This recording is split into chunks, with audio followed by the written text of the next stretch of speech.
Hello, and welcome to Twenties Aplenty. This week, we join the group as they continue their search of the halls of Samara. When we last left them, Luci had got himself a little bit stuck in a maze. Will they manage to retrieve him? If you enjoyed the session, please remember to like and subscribe. Either way, we'd love to know what you think, so please leave a comment below. And with that, we hope you enjoy today's session. We travel and roll, our intentions are good. Maybe we fight, at times polite. It's DnD.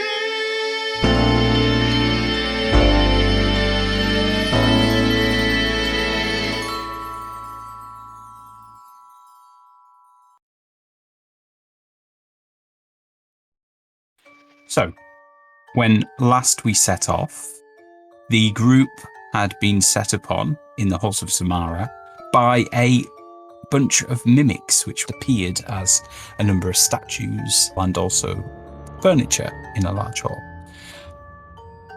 The battle was prolonged, but the group managed to overcome their foes. Varric, who had been knocked unconscious partway through the battle, actually managed to deal the killer blow on the last one, I believe, with a firebolt. That then left the group in this rather large hall, which was empty. At the end of the hall, there were 3 doors, and there was also another door on the wall that they'd entered by. So there's 2 doors on that wall and then 3 at the end. The 3 at the end, they decided to enter via the right and found themselves in a little room. They then tried to go via numerous routes. They found themselves initially in a rectangular room with a statue on it and a robe. Varric headed off towards the statue, realised there was a pit full of lava there, flew over the lava pit and took the robe. He could feel the intense power of the robe as he picked it up. So obviously had some sort of magical ability. However, when he put it on, he realised that that wasn't necessarily power for him to wield. The robe was rather tight around his body, and as he moved, it rustled. He immediately tried to take it off, found he couldn't. After that, the group tried numerous other routes through the set of rooms beyond those doors. It appeared that the rooms changed, though, because they'd used the same door multiple times and ended up in multiple locations. In the end, Luci went off by himself, managed to get himself a little bit lost. He found another room, which this time had a spike pit in it, and a statue at the end of a lady sorceress, as the other room did, but no robe. And the dust seemed to indicate that the robe had been removed at some point recently. The layer of dust on the statue at that on the around its torso was thinner than, say, on the head and at its base.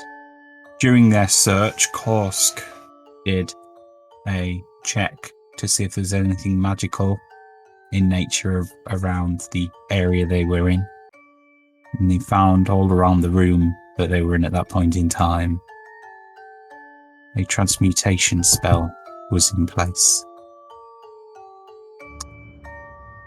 So, we are currently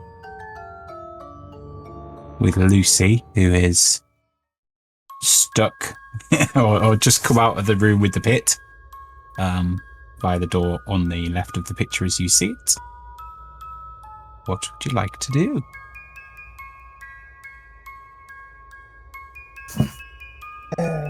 Luci will... He will just continue to go left until he can't, because that worked last time. So you want to go left? I think. Okay. Which door did we all go through again last time? Which direction was it? Was it not north? North then. Luci will go north. All the way north until he can't no more. You want to go all the way north until you can't go any further, okay? So, you head through the door to the north. And let me just check a map.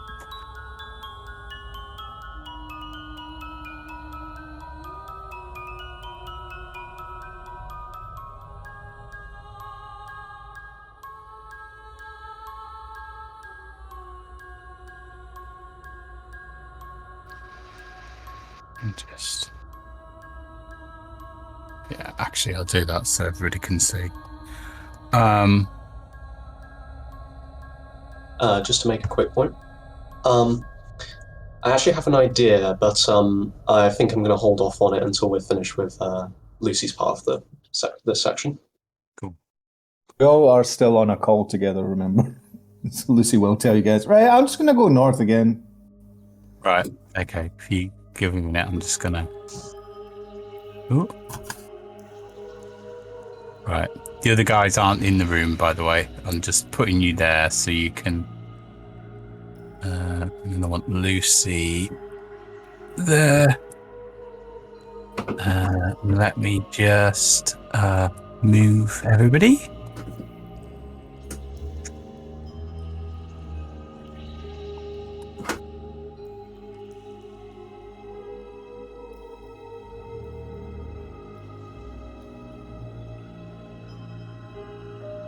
Hopefully, you can see that. Mm-hmm. Guys, I'm in the spike trap room again.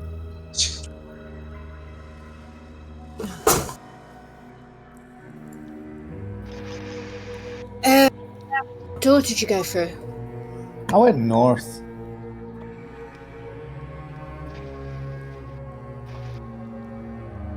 And now I'm back here.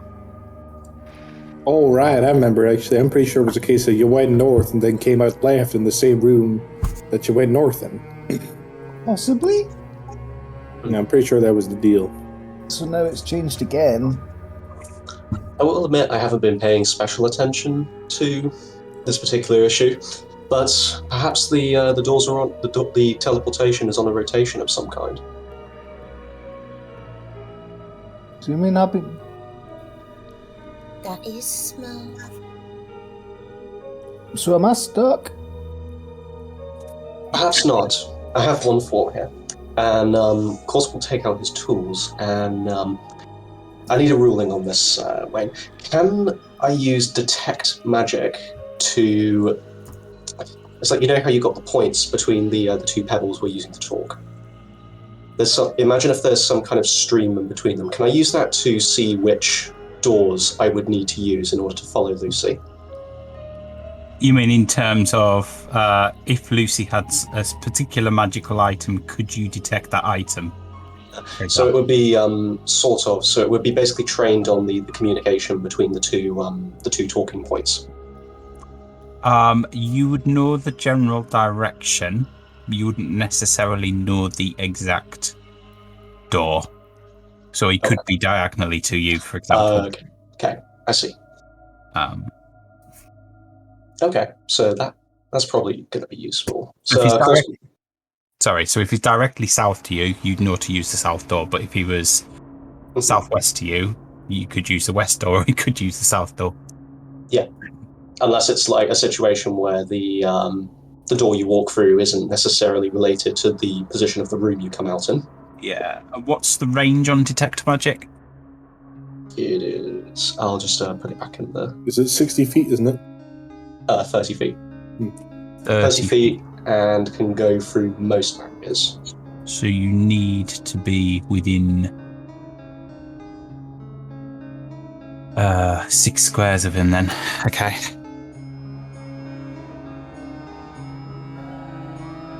I need to remember where you guys are, actually. I think we're back in the mimic room. You're back in the mimic room. That's where I Yeah. thought you were as well. Hold tight, Lucy. Just figuring out how to train the tools on your equipment. And of course, we'll be take out his tools and kind of start linking them together in new ways. It's like he's building a tiny radio out of what's basically spatulas. Okay. Imagine being one of those. Like, I imagine this place was the center of a lot of magic back in the day. A lot of people would have been coming and going. Imagine just trying to navigate this maze. Like, who thought this was a good idea? Well, perhaps there's a cipher that was only given out to those with the need to know. I suppose, but still kind of stupid. I'm not gonna lie. Well, most security systems are stupid, but then the point is to make things harder to access, not easier. And hopefully there's something good at the end of the road, though, isn't it? Right? Indeed. That's what we're here for in the end. Or was it information that we were here for, ultimately? No, it was the coat, I think. I think Sybil wanted the coat to not be in the sorcerer's hands. Yep. Yes.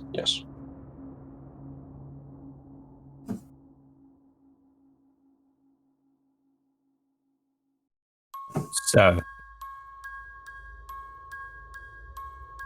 being in that particular mimic room, you cast detect magic effectively.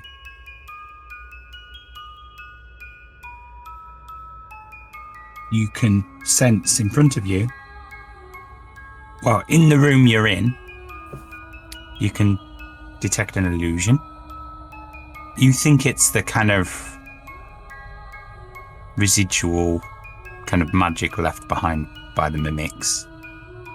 But in front of you, you can strongly feel the transmutation magic. You cannot, at this point in time, detect Lucy's sending stone. Lucy, you're too far out. I'm going to need you to change rooms if I'm going to get a bead. Okay. I'll go back through the door. Just occurred to me, Korska's basically using a tricorder. Lucy will go back through the door. Back through the door. So, cool. So it is this big room. How long does it last? So, I've just got to do something. I got to tell you which door you come from. So,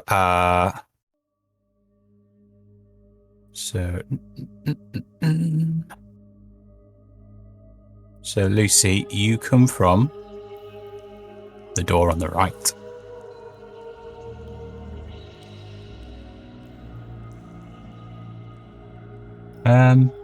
Is that right? Let me. Which door did you go through? You went north, didn't you? He did, Yeah. Okay. So then.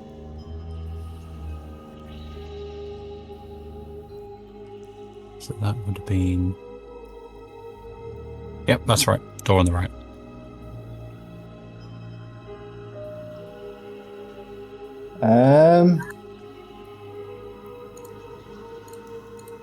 Do I detect him? Do you detect him? So I think, for this to work, he has to be adjacent to the room that we're all in. Okay, so you're... Not necessarily. Just give me a minute and I will do a couple of things. The one thing we could get him to do is to test to see if it changes every time. Get him to go in and out of the same door. That's a good thought. Same door as in the one he came from, or the same orientation? Yeah, so if he goes in through the left door, he can then go straight back, like after stepping into that new room, he can then go back to that room coming back out. And maybe leave a mark or something in the room. Of course, of course. Lucy, did you get that? Lucy's trying to remember how to breathe. Lucy, talk to me. Talk to me, Lucy. Yeah. Yeah. What? Are you marking the doors you're moving through? Try using the same. Yeah, Try... I came out this right one just now. Maybe try going back through the right one. But Okay. leave a mark. And Lucy will just go through the right one again. Okay, give me a minute. So, I've not done the concentration spell yet, so I've not done the detect magic yet because I'm too busy moving everybody. Right. So, let's assume Korsk is right on the door. Imagining what this must look like to knowing where all the rooms are. It's like, this is just going...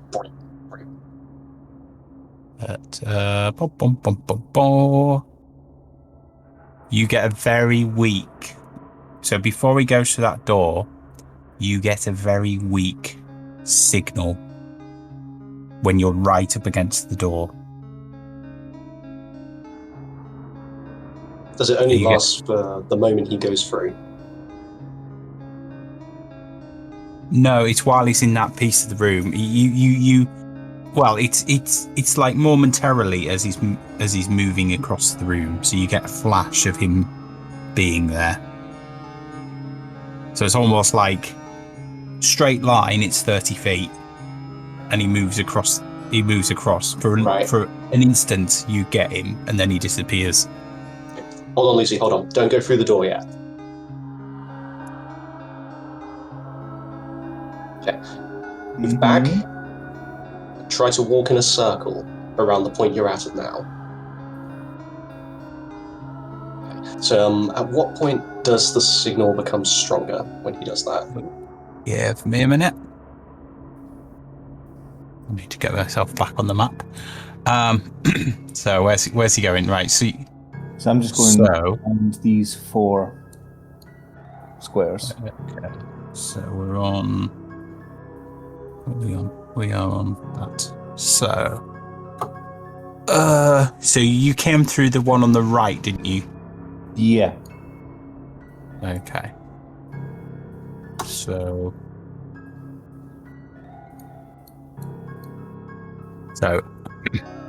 when you are towards the western room,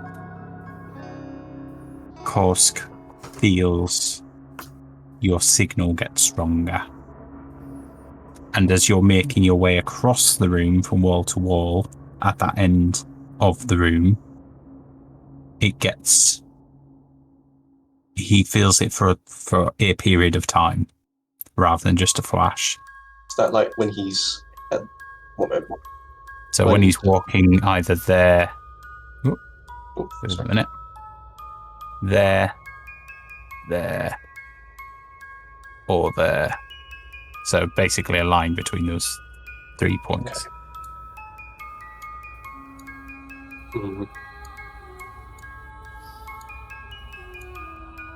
Okay. Apologies, enemies. I need to get him to try something for me. Lucy, that door you're closest to now, Yeah. try walking through it. Okay. Lucy goes in. Does the signal get stronger, or do I lose him? Give me a minute.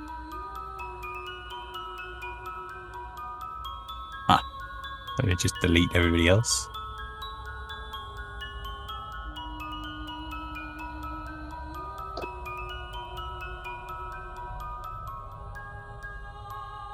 And then the signal gets stronger. You can sense him wherever he is in that room. He's come through the door on the left. Okay. I wonder if what's happening is he's not bouncing between rooms. It's just the door he's coming through that's changing. So, what was it? It's like if he moves across the room from west to east, then does the signal kind of fade? From left to right? Yeah. Yeah. So does the signal fade normally, like he's like the so if we imagine that the room he was in is to the east of that. Yeah. Does the signal fade in a predictable linear fashion, as it would normally if he was just walking away over the countryside? It is stronger in the middle. Middle of the room, okay. When he's in the middle of the room.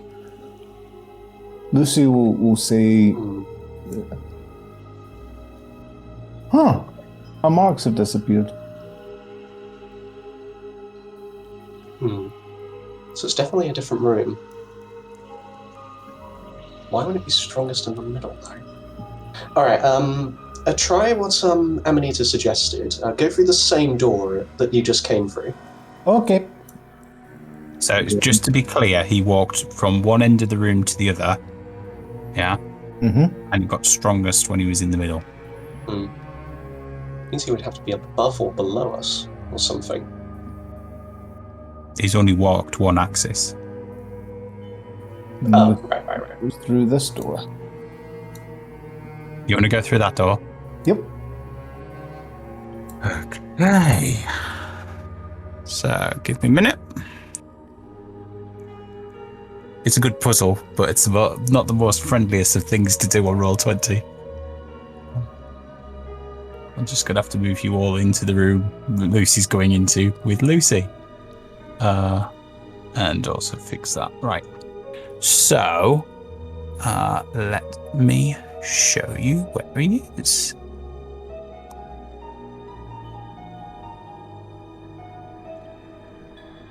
So, lo and behold.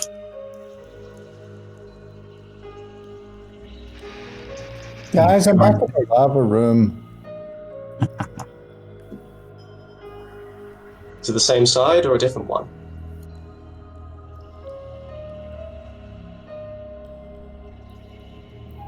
You're mute.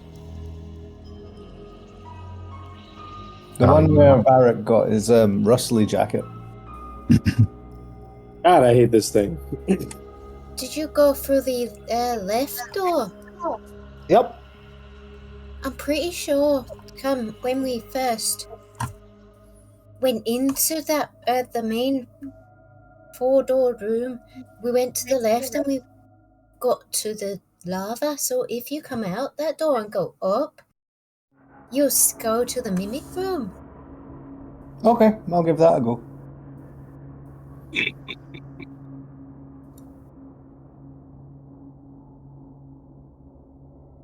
Okay. So you wanting to go up, are you, in that particular room there? Let me work it out.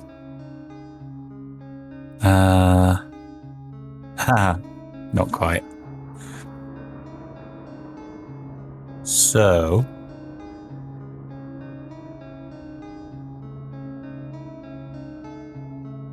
actually, give us a minute. So you went through and it's like that.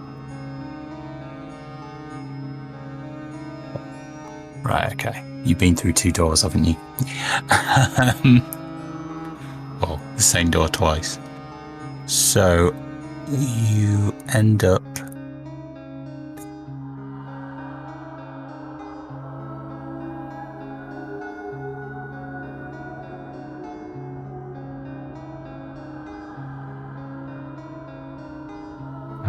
you come in through the door at the bottom.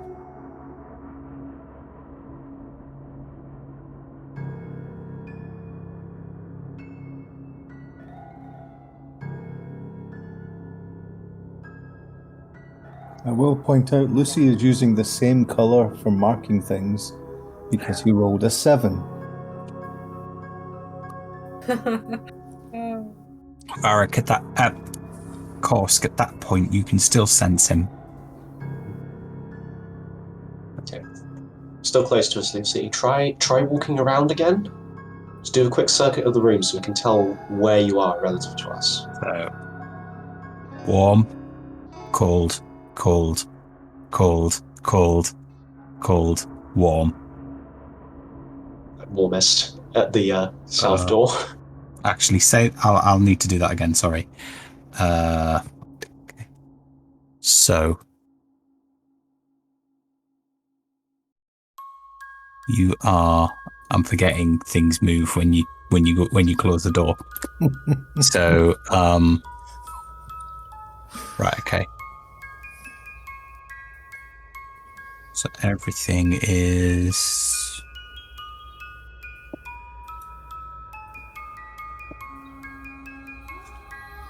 So that would have been.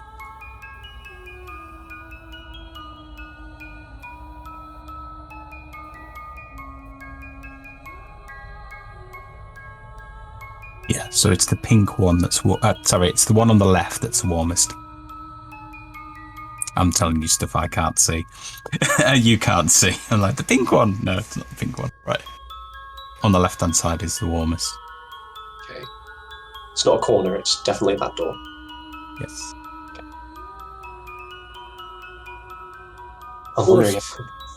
I'm wondering if this is a case where we need more manpower in the labyrinth. Because at the moment I can't tell how his position, from what he's telling us, keeps changing. Or how his position closest to us keeps changing relative to the orientation of the room. Perhaps he could. He doesn't have to go through the door. He could open the door, keep the door open, make a mark, and then go back into the room he came from, and see how it changes. Okay, worth a shot. When we tried when we kept a door open and tried to open the other doors, they wouldn't open, they were locked. Yes, so if he pins the door open, he should be able to come back through. Did you hear, Lucy? Lucy's still walking in a circle. Right.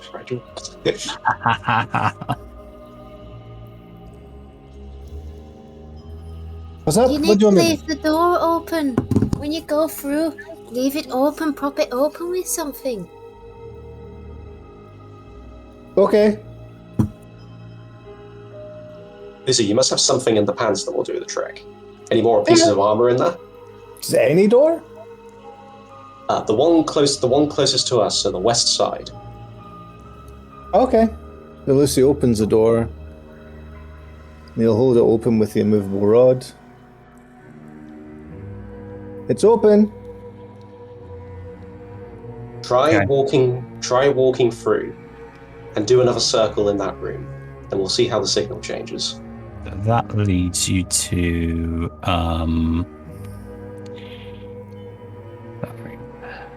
okay. So at that point you find, so he has just come through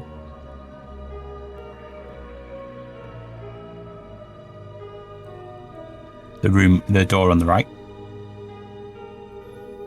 and at that point in time the door on the left, he's come through the door on the left, and the door on the right is the strongest signal. I'm still in the original room, so I don't know. Oh, sorry. Let me just trying to tell how this is oriented. So it's like he walks through the west door and then comes out another west door? give us a minute. Just clearing the rest of your thing. So I say he came out, yeah, so he...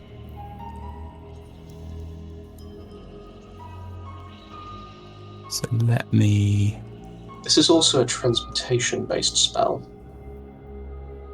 So it's not illusory or Let me just double check. Transmutation is meaning that Yeah. something changes. So It can't be a teleportation based as well. That's a different school of magic.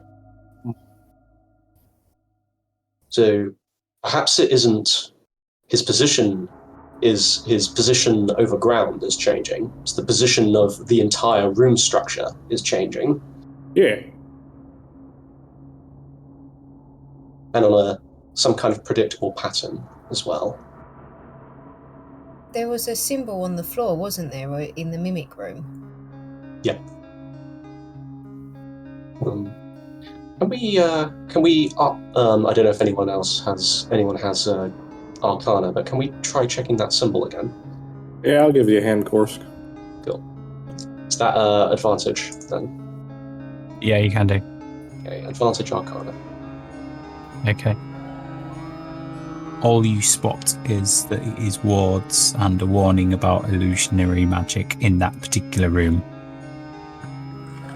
It's a bust, unfortunately. No relevance to the rooms we're talking about that I can tell. Darn it. If the room is moving around him, perhaps if he has something that or does not move, it might help. But if the room moves, it will just take the object with it, won't it? Not necessarily. If it is suspended in the air, not you're- touching the room.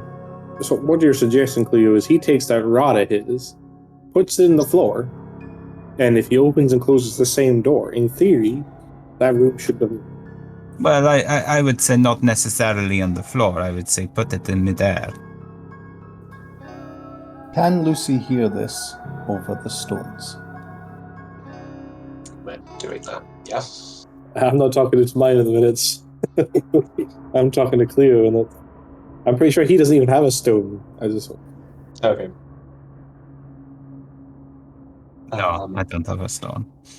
Right, Korsk repeats the idea over the stone to Lucy. No! Lucy? Say that No. again. You guys, no. You took my armor. You took all the stuff out of my pants. No. Not losing any more stuff. Nope. You don't have to lose. He doesn't have to leave the room. He just has to open a door and shut the door with the immovable rod hanging there. Or if you have a fork or something less valuable. How can he wouldn't be able to suspend it in midair, would he? Unless he casts fly or something on it, but I thought that was a creature. Yeah, it is. Is there any space underneath the door? Can I try and see if I can look under the door, or is they just completely flush? It just looks dark. We were to block all the other doors that lead into this room.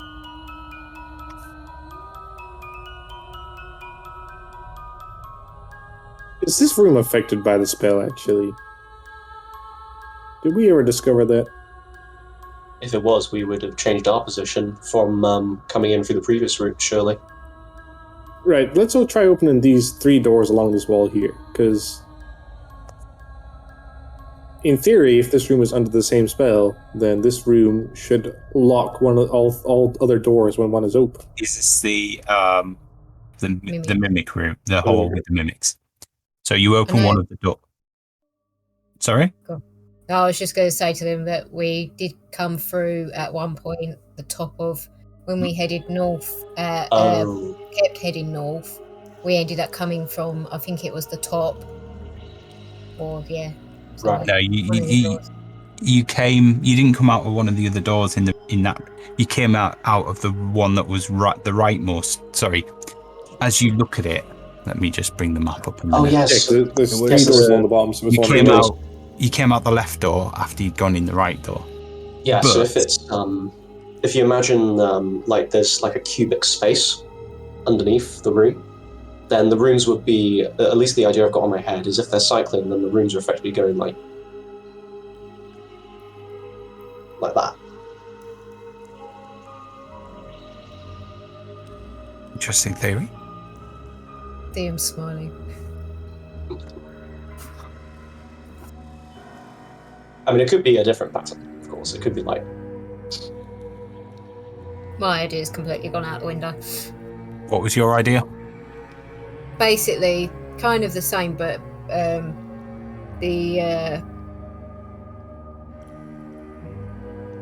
basically what happens is if we keep poking our heads through there's like different types of rooms, like patterns of different rooms, and each room is like there's a like one with a obviously with the statue and the lava floor, but instead we saw one with hidden. So you've got one door that's like that.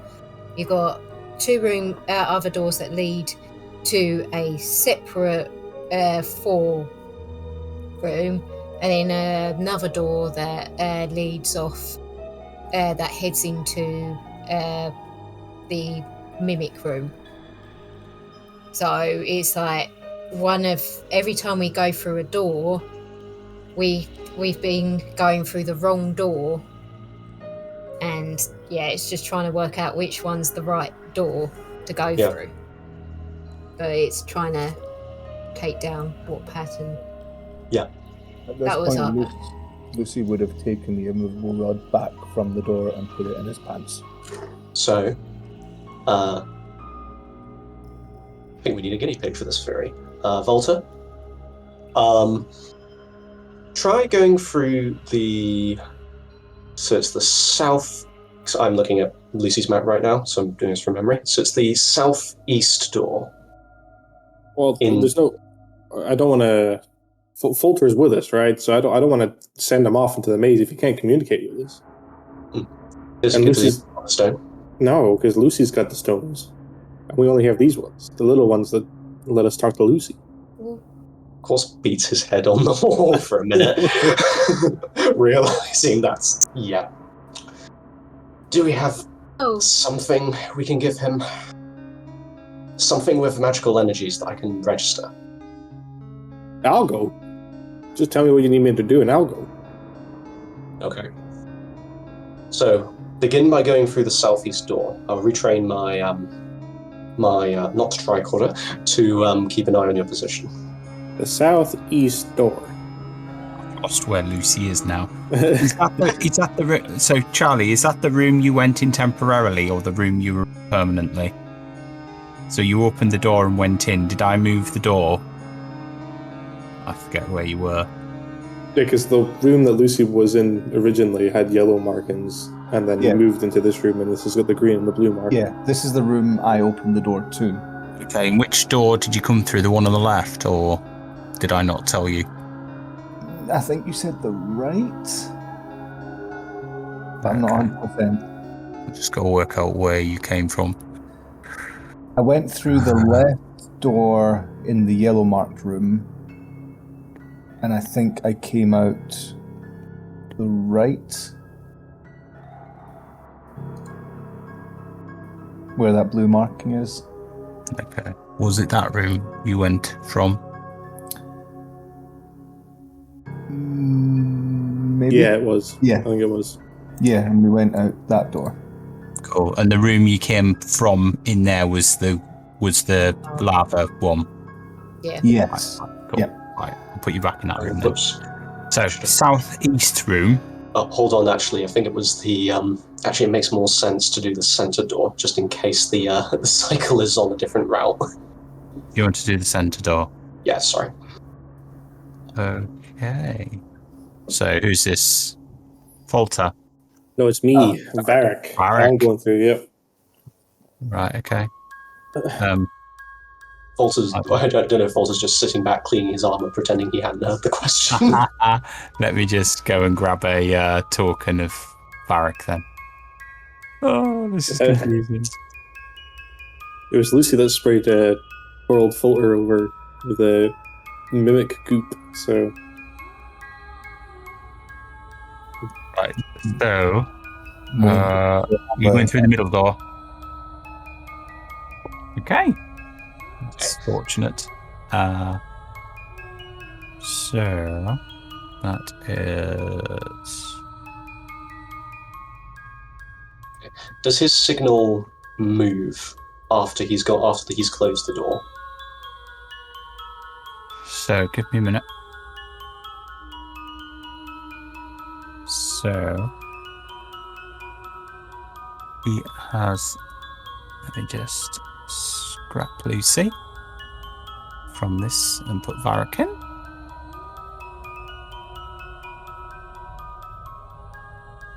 So you have entered through that door.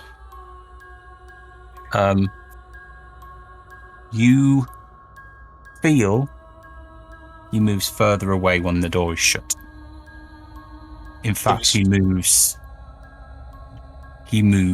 west. Oh, okay. In relation to you. I was going to be like, oh my god, he's moved south. It's on some kind of like figure of eight pattern or something. But he's only moved west like 5 feet. He's moved west 5 feet and south 5 feet compared to you. That's with him shutting the door. With him shutting the door, yeah. So when he moved south 5 feet, was that him just? Would that have been him just walking normally? So he's effectively gone from there to there. In relation to you, but in terms of where he is in the room, he's not moved. It's to do with the doors. I'm just trying to figure out what the pattern is here. Because I mean, he could just keep opening and shutting the door. The thing is, he'll end up somewhere in the maze, and we won't be able to get him back again. No, not if he opens and shuts the same door and stays in the room. Yeah, I'll stay in one room and I'll just keep opening and closing the door. Okay. Do something first for me before trying that. Okay. Can you do something first for me before I try doing that? Can you go to That's what it is. So you're at the 3 doors, right? I just went through the middle door, the 3 doors. Can you try the door to the left of the door that I just went through? Can you just open it? Don't go through it.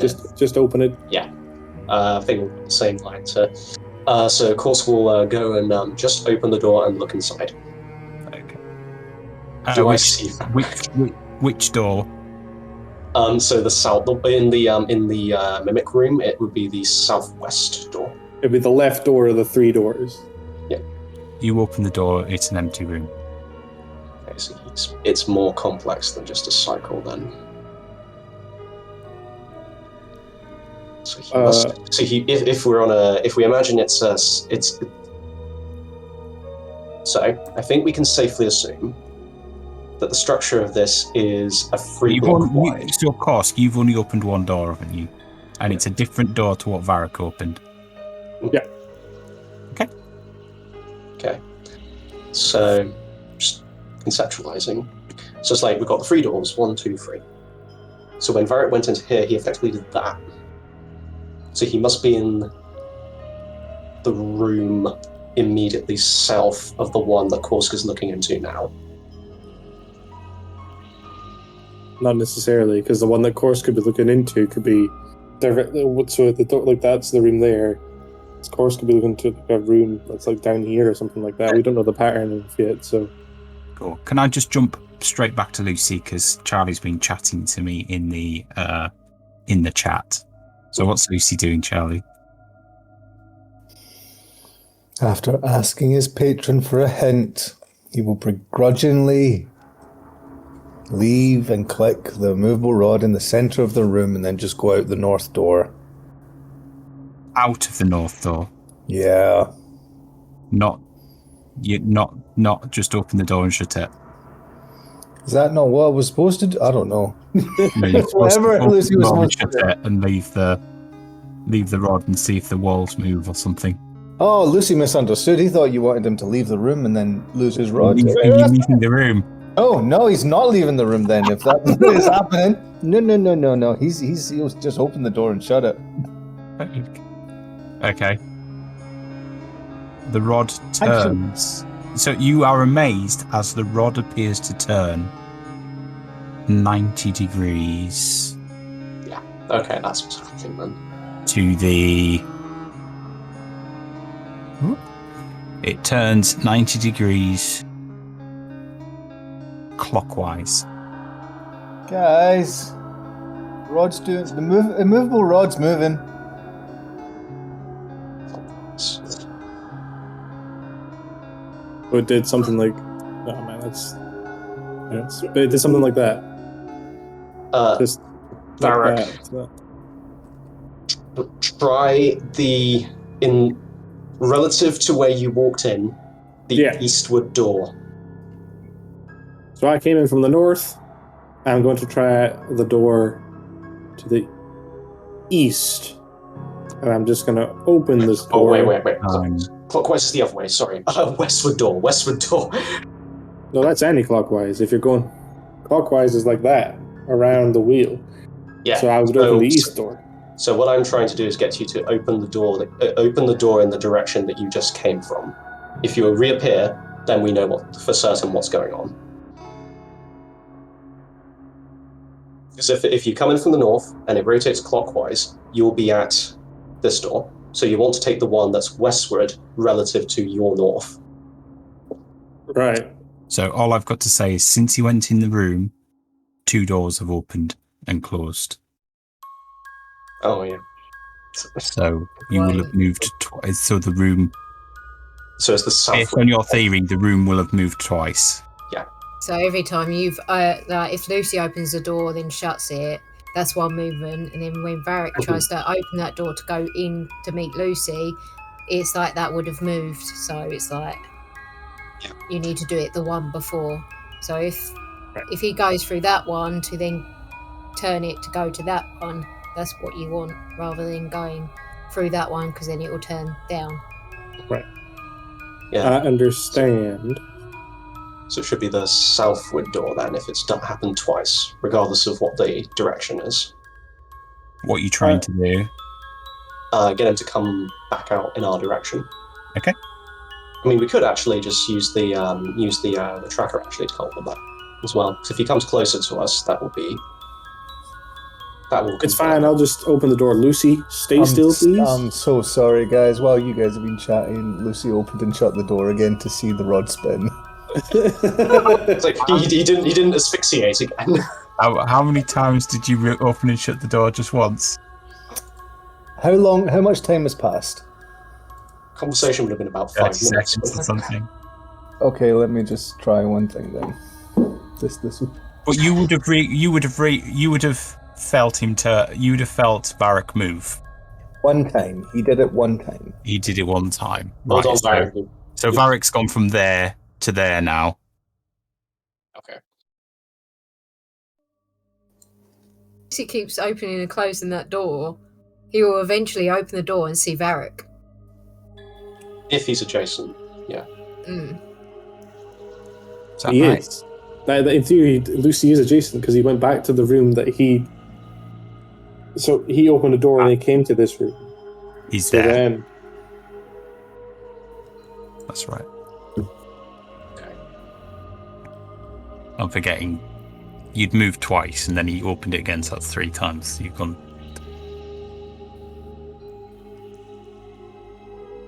Whichever. Okay. Can't work it out for you guys. Yeah. So, okay. So Varric hasn't left the room yet. But Lucy's opened the door 1 extra time. So since Varric changed rooms, it's been 3 times the door has been opened or closed. Since I left the mimic room, the door has changed 3 times, yeah. Okay. So 1, 2, 3. Okay, so that should... Oh my god, my head. It's trying to visualize at the same time the orientation of the door and Varric's position. Comes in here. Wait, hold on. It should be the door eastward to you. To get back to you. Yeah. So if you're still at the door you came through, it's the one eastward relative to where you are now. Which Okay. room, assuming the room turns? Which way? Clockwise and anti-clockwise. We said clockwise, didn't we? What did you do? Oh no, it's not alternating, is it? At one point, Lucy will have seen Varric standing in the middle of the room, just turn around to look at him. And he'll close the door again, open it, and he's gone. You just turned it again. Yeah, another 4 times. Oh my god! Oh, that's fine. That's Lucy, normal. I'm just seeing these signals just going all over the place. So it's like, Lucy, Yeah. have you ever heard of not brute forcing puzzles? Have you heard of puzzles?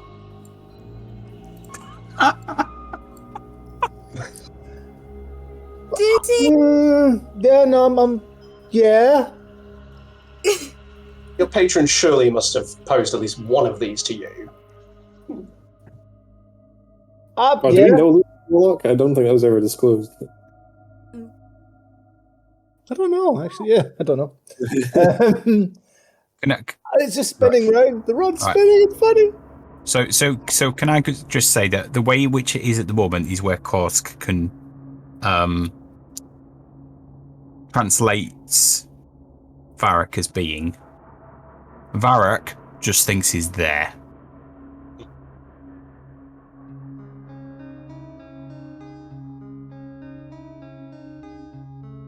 We can just keep opening the door, like Varric keep opening the door till he finds Lucy. Lucy comes in, meets Varric, and then eventually we will then keep opening and closing the door until we find Varric and Lucy. Yeah. That's probably the best choice. Worth a shot. Yeah. I'm done as player. I'm done trying to visualize this anymore. We could deal with the puzzle after. So the way in which you're sensing him move, right? Mhm. Okay. That is the door back to the mimic room. Okay, yeah. See, he's still in a room adjacent to us, so that would work. But we still need to make sure Lucy comes back. So, Lucy, I'm going to need you to do something for me. As we've discovered, as you've mentioned, your rod is spinning around and around. I'm going to need you to open and close your door until you can see me.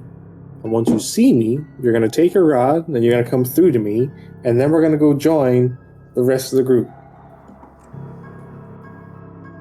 hold on, Varric. One moment first. I will, of course, will open the door that Varric went through, just to take... Oh, no. Lucy opens and shuts the door 18 times. So he just goes to take the handle, and there's like... Lucy? Yeah. So how many times did you open and close it this time? 18. I swear he's taking the piss. Can you sit down and just make sure nothing happens to the rod for the next 5 minutes? So you're actually sensing as though you're over there now, Varric. Korski's now sensing him over there. Lucy will just hold on to the rod. Is that right? 18. No, at the bottom. So Korsk is sensing you at the bottom. Okay, so... Lucy will say, look guys, I know I ask for a lot sometimes, but could somebody open the door and shut it a lot, please? And he just holds tightly onto the rod. We're doing it now, Lucy. Varric, come back now. Come back now. Why now? We need to find Lucy. I just want to be sure that we have this right, and that I can find where you are first before we start getting lost trying to find Lucy. So just open the door in my direction, and I'll give. But I don't know what your direction is. You know what my direction to you is. I report it to you over the thing using my tree. At this point, Clea walks up to the right-hand door and opens it to reveal Lucy stood in a room. Okay. Who's in the room next to him? It's just like, go on. We lost you. I didn't get to spin. He'll unclick the removal rod, put it back in his pants, and just walk through the door. Okay. We'll find you a place to dance once we're back in town. He then shuts the door, walks across to the door in the middle, opens it to reveal Varric. Okay. I don't think the doors move on the outside. They only move on the inside. The door you come through changes, but ultimately you still... Okay. So we should be able We to could work have this just out. opened them doors.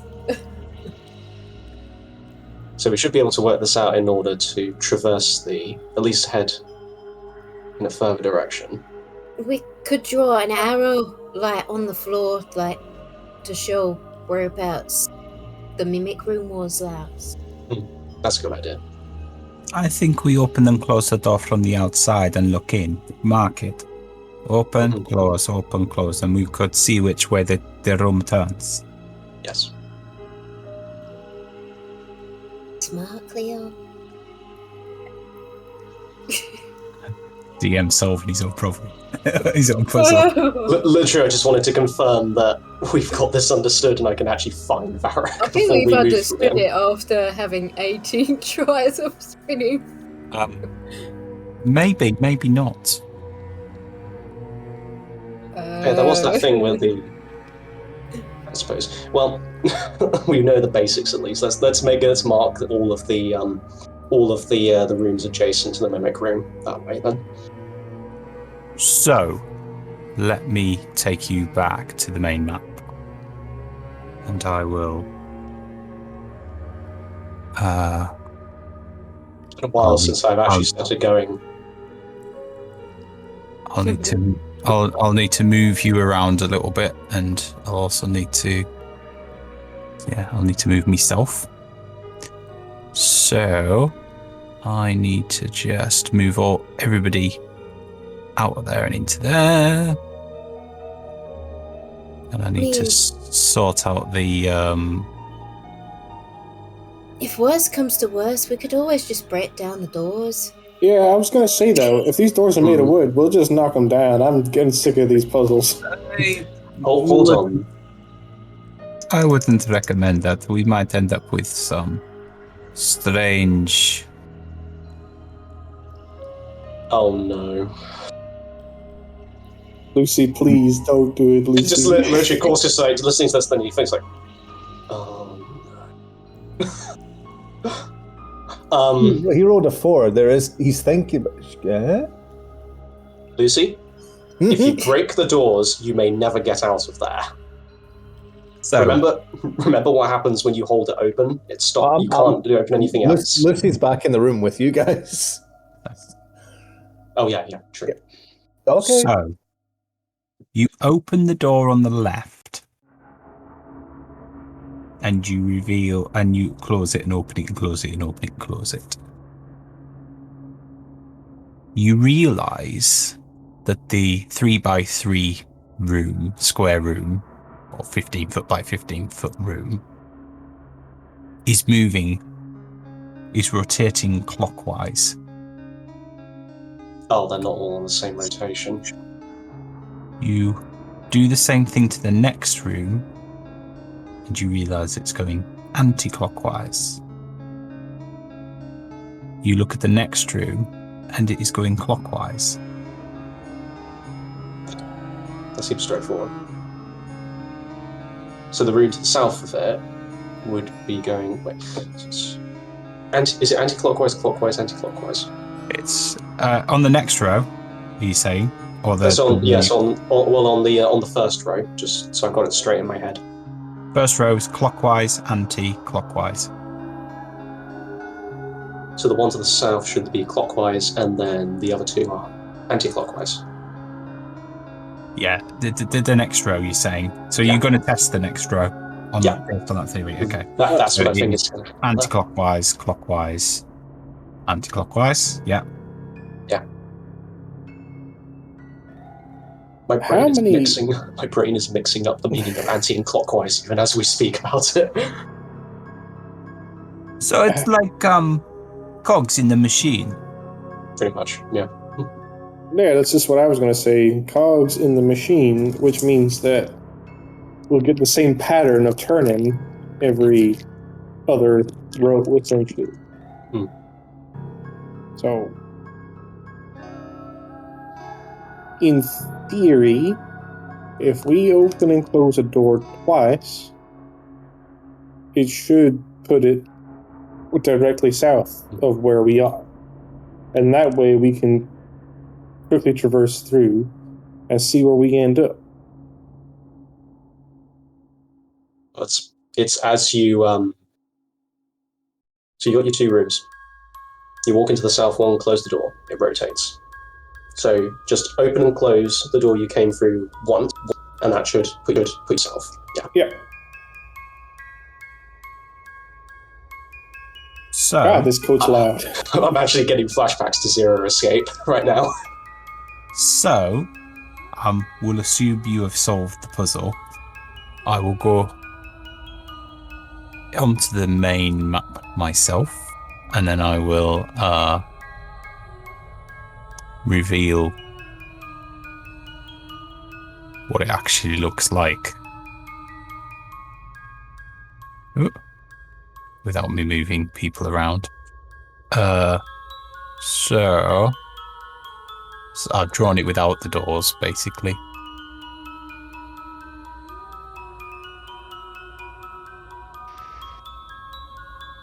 Tharic, you got that well, not exactly fashionable cloak from inside those rooms, yes?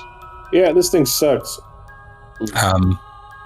So on investigation, you obviously know what that room is. And you've also been in one of the other rooms, which is this one. Let me just move. So you can move down into that now. You can see the rooms you've been into already. Oh, right, okay, I know where we are then. So I wonder, are there multiple end rooms at the end? So, in order to remove the artifacts in the past, what would have had to have been done is you would open and close the doors in a predetermined sequence, which is the cipher in this case. By opening and closing them in the right sequence, you would get to the room with the actual treasure. And if you didn't open and close them correctly, you would get a trapped one, like the garment you're wearing right now. Yep. Thanks, Course, for reminding me continuously that I have this awful code, huh? Well, you did pick it up without asking anyone first. Scrunch away. That's it. It's cute. Have we tried setting it on That fire? certainly could grow on me. Wrapping him in wrapping paper. Don't wrap me in wrapping paper, please. It's Please. like bubble wrap. Wayne, is bubble wrap a thing in this world? No, unfortunately not. And every now and again, Lucy will just waft the robe. It can be his new bubble wrap.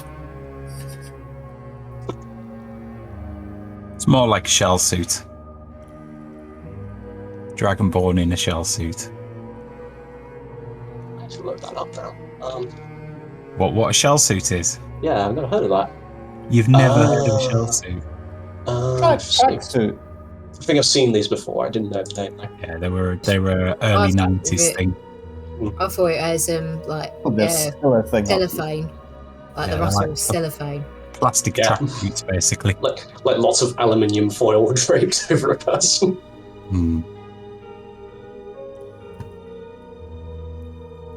So, what do you want to do? Are we all sticking together? Yes, we shall stick Yes. together. Splitting up was a terrible, terrible idea. I don't know who suggested that. I think it was Cleo. No, I think Lucy took it upon himself when I said try going through the same door multiple times. You should know not to give me ideas. Or they should be carefully curated in advance of giving them to Lucy. Yeah, Cleo, you've been with these guys longer than I have, and well, In my defense, I did exactly what I was told. I don't recall the opening and closing the door as part of that. Oh no, I mean just going in. Somebody did tell me to open and close the door. They just didn't specify how many times.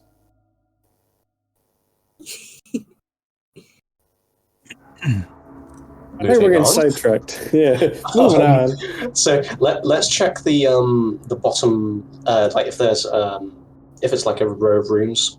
At the bottom layer, what are the rooms that then follow on from that?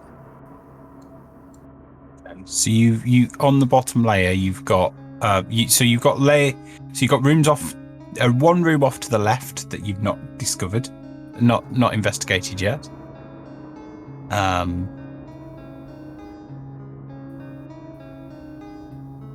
Can we locate where the room where we got Varric's foil coat from? That's up at the top. That's that one. Okay. And then this one was the spike trapped one, which Luci had put his coat on and then took it off again immediately. Okay. Right then. Well, see no reason not to do this then. I'm just going to go on a hunch, actually. Let's first investigate this door to see if there's another mechanism attached to it, and then we'll open it. Okay. Roll investigation. Normal. Oh, crap. It's just a normal door. There is no evidence of any traps or anything like that. The woodwork is fantastic. Oh, they have doors like this in the Catan Cathedral. So, inside that door,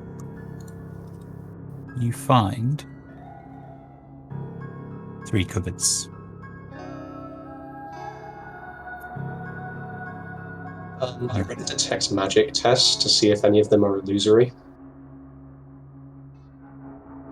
There are no illusions in that particular cupboard room. Right.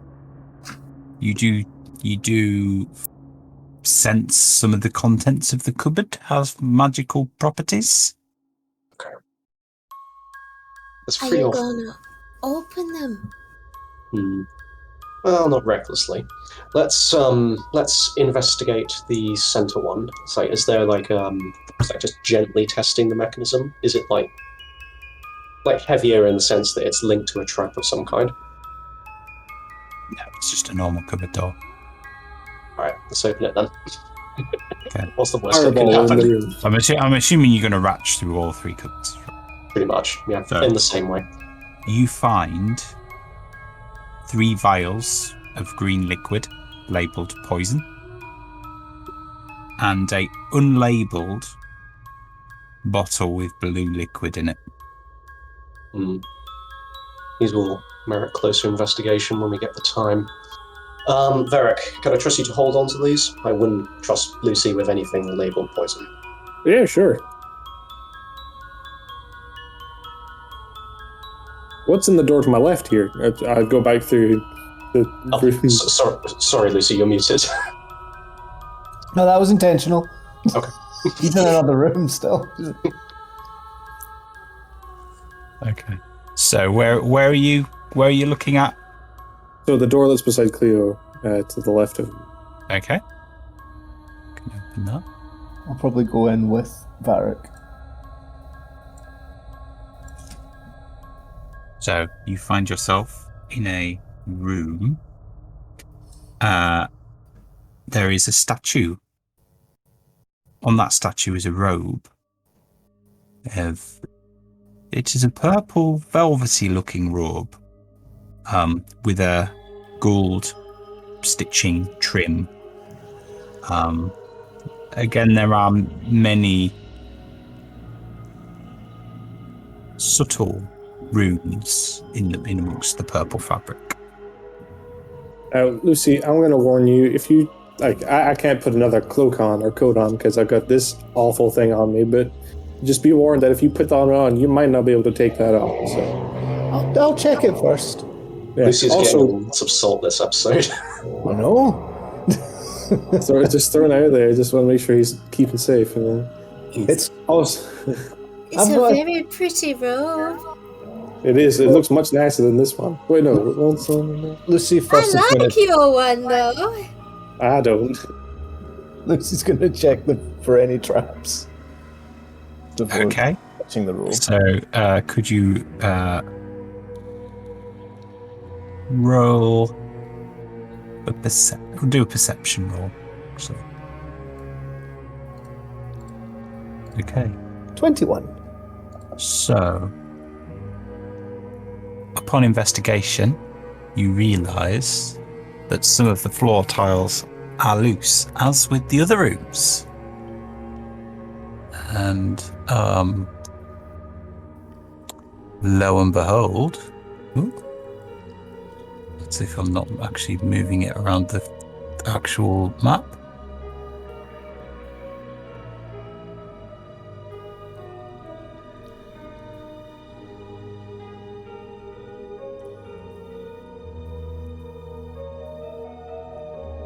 You find a pit of acid.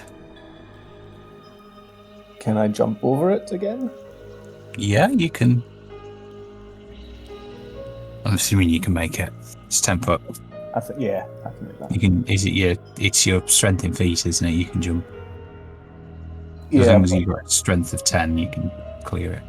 I have 14, so yeah, that's fine. Yeah, it's fine. So you jump over. Yep. And then, can I use my spectacles to check out the robe?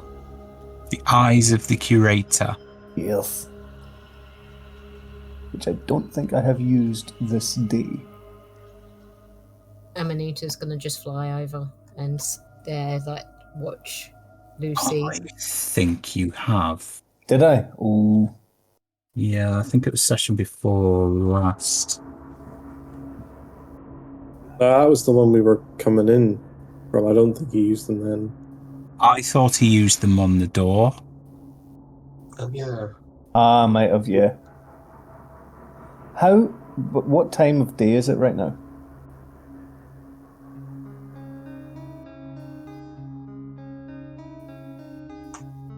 I would say it's about 6 hours later. So when we went in, it was night. So it depends what time of night. If it's after midnight, I can use it again. If it's before What's it say? midnight. Once per day? Yeah, once per day. Yeah, so that's 24 hours between uses, effectively. Oh, okay, right, so 24 hours. Do any of the runes... do we recognise any of the runes on it then? Do a Arcana check. 17? Okay, so you let me just double check what you find. Oh, there's lots of rooms in this dungeon.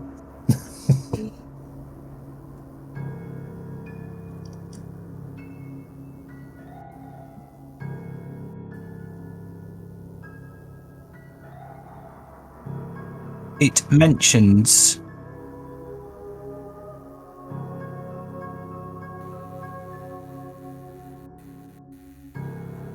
taking a fall, missing a catch.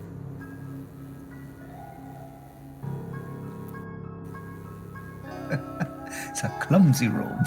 Okay. I will take it off, but I will put it directly around the pants. So that is a robe of fumbling. So the person wearing this robe cannot remove it until the curse spell has been cast. It provides disadvantage on dex rolls and saves. Okay. Any good? That would have been great if you put it on and then tried to jump over the acid I know. pit. Yeah, that's not happening. And then Lucy will jump back over if there's nothing else around. Okay. Oh. He's gone. You lost him. Ooh. And it's back. Oh. Sorry. I accidentally Yay, it's back. Right. So, Okay. so Lucy, was it any good? It could be funny. Is it worth anything? Yeah, probably. If not, then at least a good laugh. You have someone in mind to give that to, Lucy? I don't know. You called Cleo?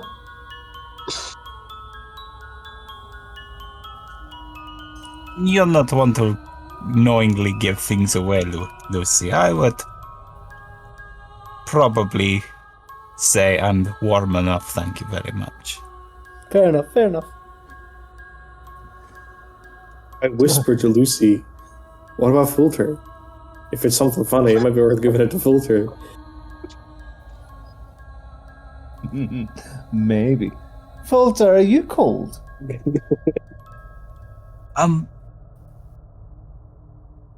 No, I'm okay. Nervousness tends to make me rather. Here go.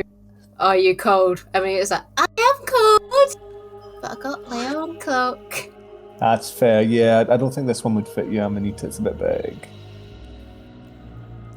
We'll hold on to it for now, maybe later. Cool. So, What's in the... sorry, let me just get my marking. This room. As we walk, I will whisper to Varric. Tell him what it is. Nice. That would be... are you opening that door, are you? With an investigation check first. Okay, do you want to roll for investigation? Okay. Acid floods the room. Okay. You see, on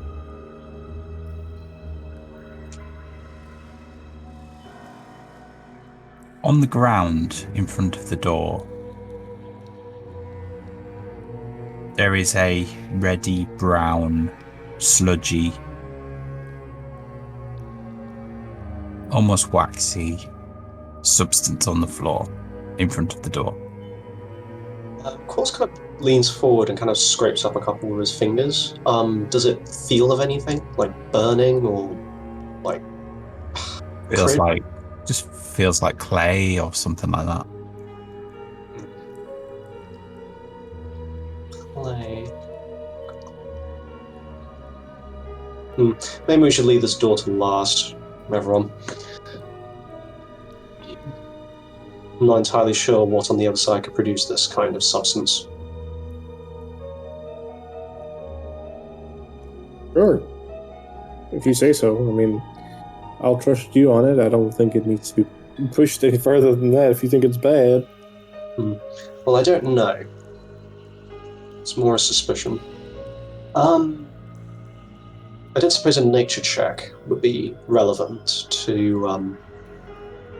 So have you seen anything like this in occurring naturally in the landscapes, or as part of the like Catanian biology group? Do you want to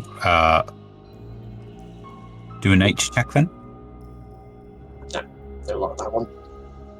Just looks like a clay-like substance. It could be clay. It could be something else. So it looks like a clay texture then. Yeah, it's like a clay. I mean, Marwan is a druid, so I mean, clay comes from the ground, so. I could have a look for you if you like. If you're sure it's safe, Anita. Lucy, where are you going? Lucy, stop walking ahead. Turn around and like, there's like an after image of where Lucy was. What? No, what? I was just looking. Better to stay close to the group in case we come across some more of those mimics or something like that. It's... Yep, good point. Yep, smart. So are you doing a nature check, Amanita? Yeah, she'll have a check. Okay. If Amanita's going to open the door as well, of course we'll back her up. You just check the clay substance. I've provided an assist on that, or... Yeah, you can do. Do you want to roll again, Jess, so you got advantage? Okie dokie. As far as you can tell, it is clay. I mean, we could collect a little bit of it and make some pots out of it. Maybe go into a pottery business. Oh, we'll be loaded. I could produce the tools for you sometime, but more immediate matters. Where does clay usually come from? It's deposited by rivers or something, isn't it? It's just generally in the mud, I guess. How do you collect clay? You dig it up, don't you? You I'm just, pretty sure it is. I think it is just literally. It's a certain layer of the ground. You got the soil.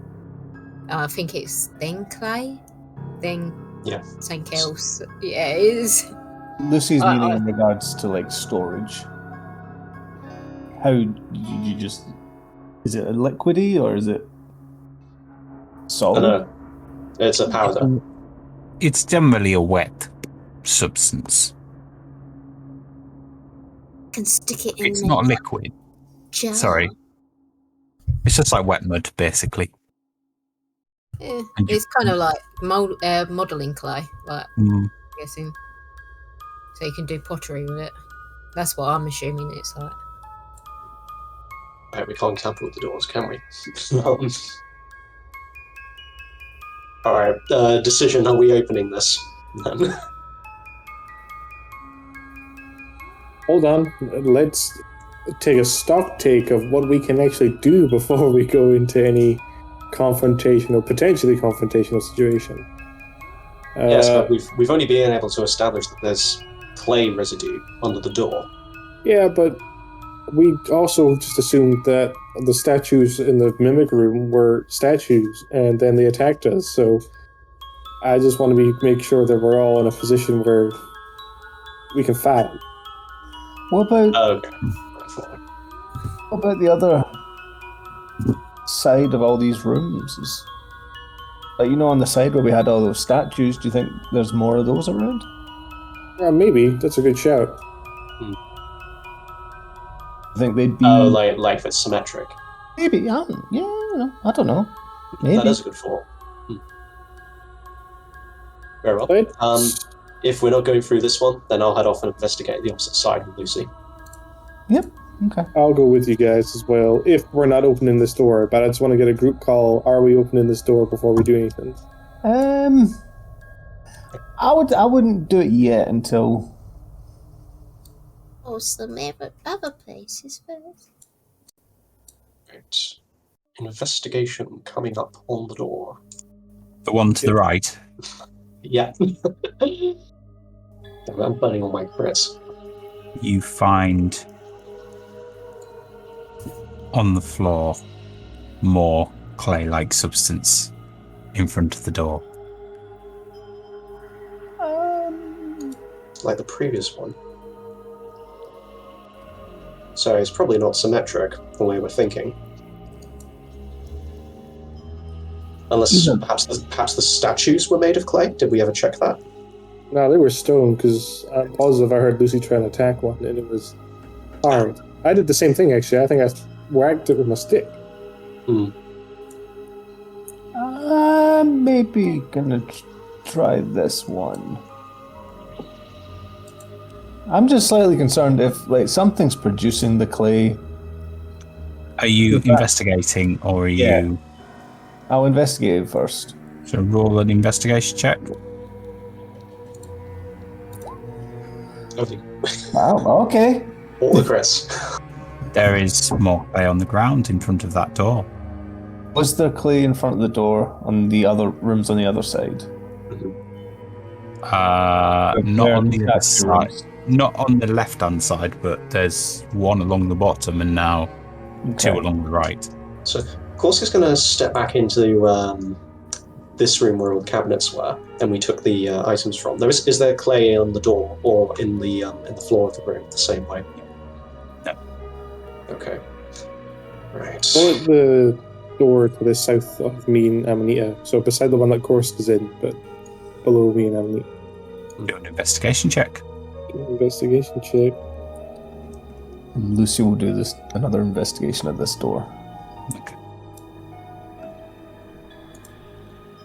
14. 13. So, Varric, you cannot see any clay. Lucy, you cannot see any clay. Guys, this one looks clear. He's going to open the door. Oh my God. I was going to say, so just before we resolve that, the clay is here, here, and here. Yeah. The clay that you've spotted, yes. And Lucy gets swept away. So, I can't get that thought out of my head that it's like an ooze of some kind in there. Yeah. well, Still one of my favourite monster biologies. Yeah. I just saw that appear, Wayne. Why?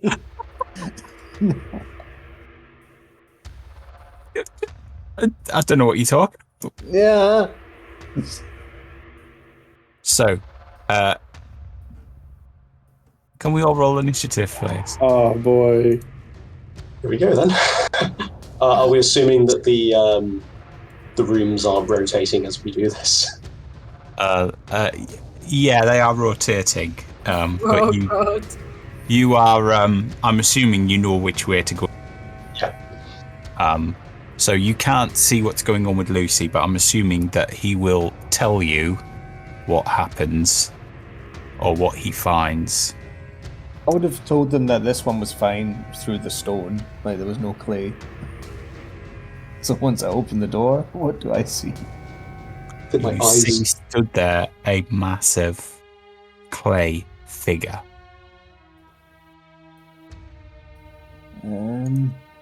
But there's no clay in the room. How could it be a clay figure?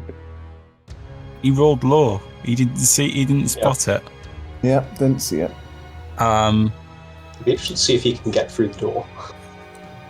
So I need to. So evidence around the door, or the other door, suggests that it can somehow. So It's going to do that thing where it like. yeah, a bit kind of Terminator-y. Yeah. Cool. Okay. Initiative. Are we all on the initiative board? Yeah. So I think it's just Cleo and filter. Volta. Jess, what's Amanita's dexterity? Oh, God, 14, so +2. Okay, so you go above the golem.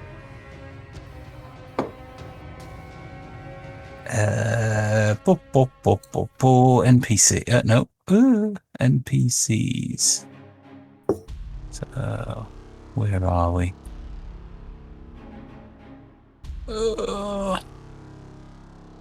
Departed characters. NPCs, that's what I want. Cleo. So I want his character sheet, and I want Falter Brimsman III of Lyphia.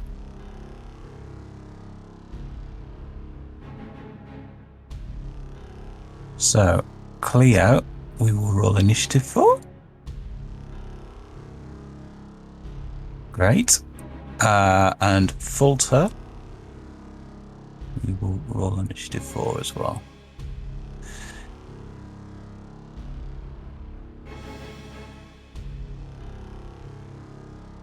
Yeah, so after combat's done, by process of elimination, it should be in the all out. Anything else of value will be in the bottom right one. So. Okay, so, surprise round. The golem will move. Well, we'll charge forward over Lucy, bashing him out of the way effectively. And will, as part of that,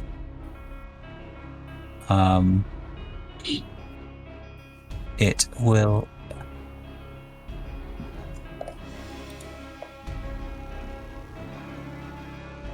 do a slam attack on Lucy.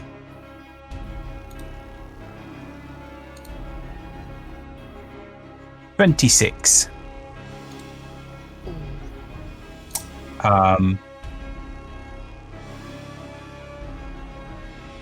Could you do a Constitution save, please, as well?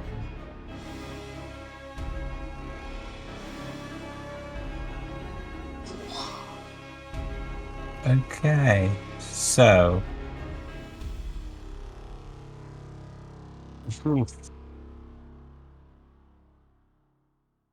you take 11 bludgeoning damage, and your maximum hit points is also reduced by 11.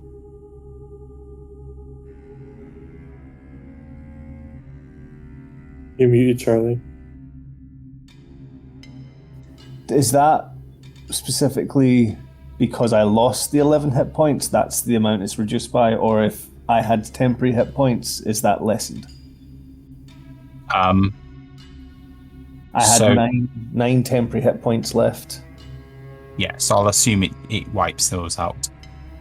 But then the max HP, is that then only reduced by 2, or still fully reduced by 11? Okay. It will reduce by 2. Cool.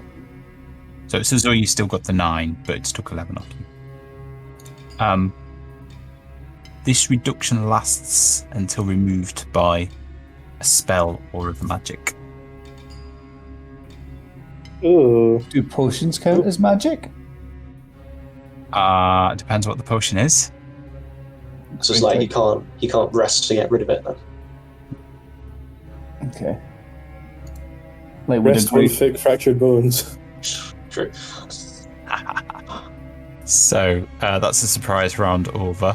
Okay. So hearing the slamming commotion, Cleo will start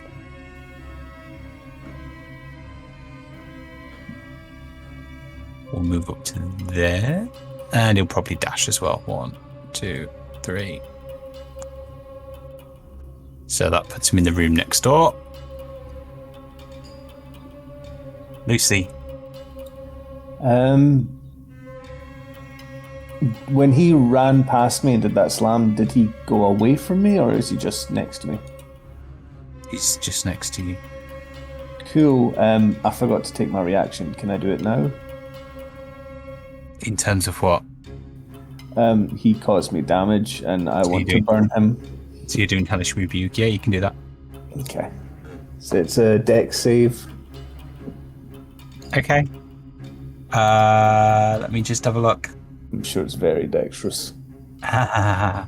It's not just that. It's got advantage. Oh. 18. Great. Yep, he's fine. Okay. I'm just going to say into the rock, guys, bad things are happening. It might be my fault, but I'm not 100% sure. Then could it also do a con save? Con save. Yeah. And what are you casting?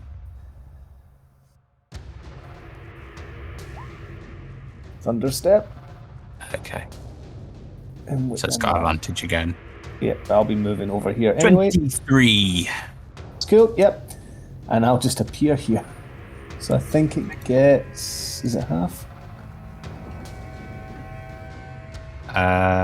Ooh.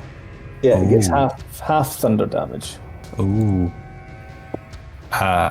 Doesn't Thunderstep have to be to somewhere you can see?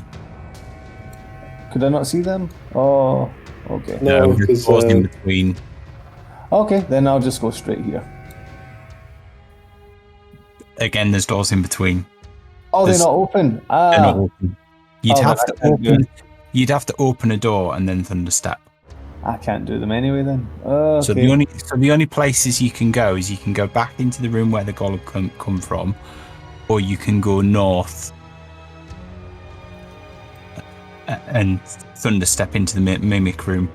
So I'm guessing it's too late to take that back. Well, you can thunder step into the mimic room. Okay, yeah, I'll do that. Can he go south and west as well if he opens the door and then thunder steps? He has to get to the door, and the golem stood in front of it. Yeah. I guess I'll have to go into mimic room then. Okay. Yeah. Up here. Cool. Would you like to move as well? Yeah. So you've already moved 10 feet to open the door. Yeah, so my last 20, I'll move to there. Cool. And that'll be my turn. Cool. So that then I'll leads let us them know what is... I'll tell the party what's here. Guy, there's a golem. I fucked up. Sorry. So Fulta again will dash. So 1, 2, 3, 4, 5, 6. 1, 2, 3, 4, 5, 6 will dash behind the door. He won't open the door yet. So that leads us to Varric. I'm coming, Lucy. Don't worry, I'll get you. So I'm here. So it's 1, 2, 3. I will say, they'll hear me say, sorry guys, I fucked up, then thundercrack. So hopefully they get that I'm not there. I opened the door to see if Lucy's still in this room, and I met with No. big. Yeah, so 5 and then from there. Yeah, so that's fine. It's not movement. I met with the large golem. Cool. I'm just gonna open the door, just shake my head slightly, and then just cast fireball. Not fireball. The firebolt at the really close now golem. Okay. So roll your attack. That is certainly a hit. Oh, yeah. When it was rolling advantage, was that from surprise or something else?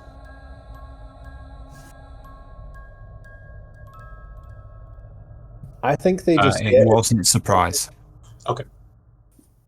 Yeah, that's 26 fire damage to the 26 fire damage. Wow. Yeah. You got a crit and a crit.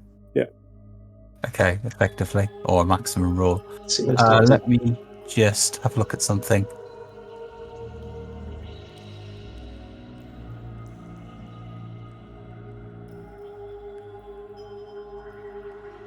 Okay, so there's no thing. 26, eh?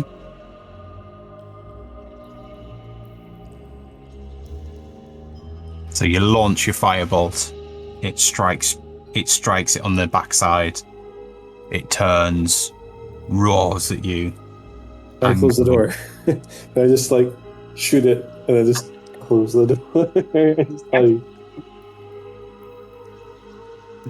Lucy, you could have told me you'd left the room. As you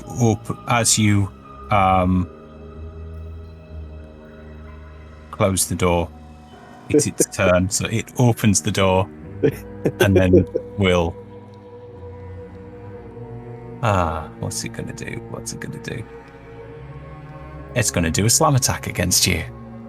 You're gonna kill an old man. I see how it is, Mr. Gollum. I see.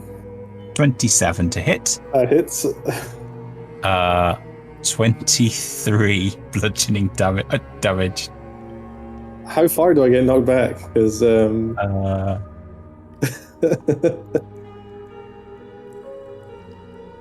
How far do you get knocked back? yeah, I thought Charlie got knocked back, but I don't know if he did. So you are. Could you roll a? You don't get knocked back. Oh, right. Yeah, no, sorry. He Could lost. you roll a Constitution save, please? Yep. 12. Does that hit the DC?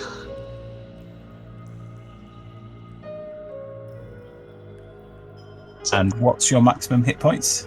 23. I am out. Permanently out. You are out. Out. Oh god. And unfortunately, Varric is dead.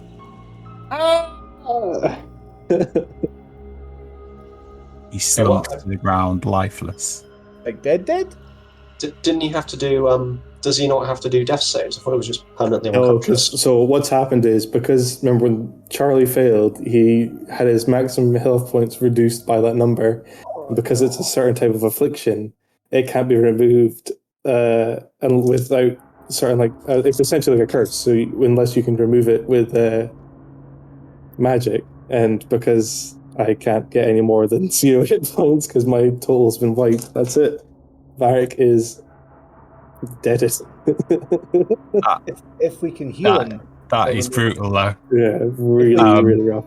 if we can remove the curse or like heal him with magic in this turn, will he be okay, or is he just gone? So he would need to be resurrected. Oh god, no. Okay. Oh. So That's new to that part of D&D. Is it pretty difficult to get a resurrection? I So am it's so a- glad I had this spell Yeah. prepared. So it says, Amanita has a resurrection spell. This is going to be amazing. Oh right, god. it says, right, okay. If the target is a creature, it must succeed in a DC 15 Constitution saving throw, or have its hit point maximum reduced by an amount equal to the damage taken. The target dies if the attack reduces its hit point maximum to 0. The reduction lasts until removed by Greater Restoration spell or other magic. I don't know if this would work. That sounds like other magic. Very vague. It could be left up to the DM's discretion. If you're feeling generous. Oh dear. Looks like we're carrying around a dead body for a while. I've got room. Is it my turn? Yeah. Does this work? So the clay golem will then turn and because it's still got its 20 feet, it will enter the room with Luci. Oh,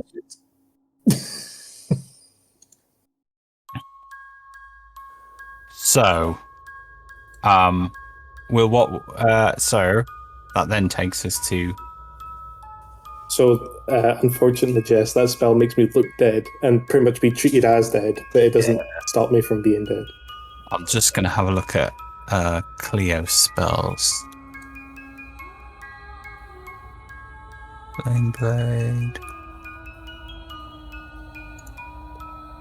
I've done the wrong one then. I prepared the wrong one. Cool. So, Slate. do you want to play Falter for now? Yeah, can do, yeah. I think, let me just shout players. No, cancel. Let me just open his. I can try and save him on my turn. If it'll work. I don't know if it'll work. Have you got a spell that can do it though? It's not a spell. I've got potions. No, that won't work. It won't work. You need like Revivify or something like that, or Resurrection or something. I'm just having a look. I'll just shout, Cleo!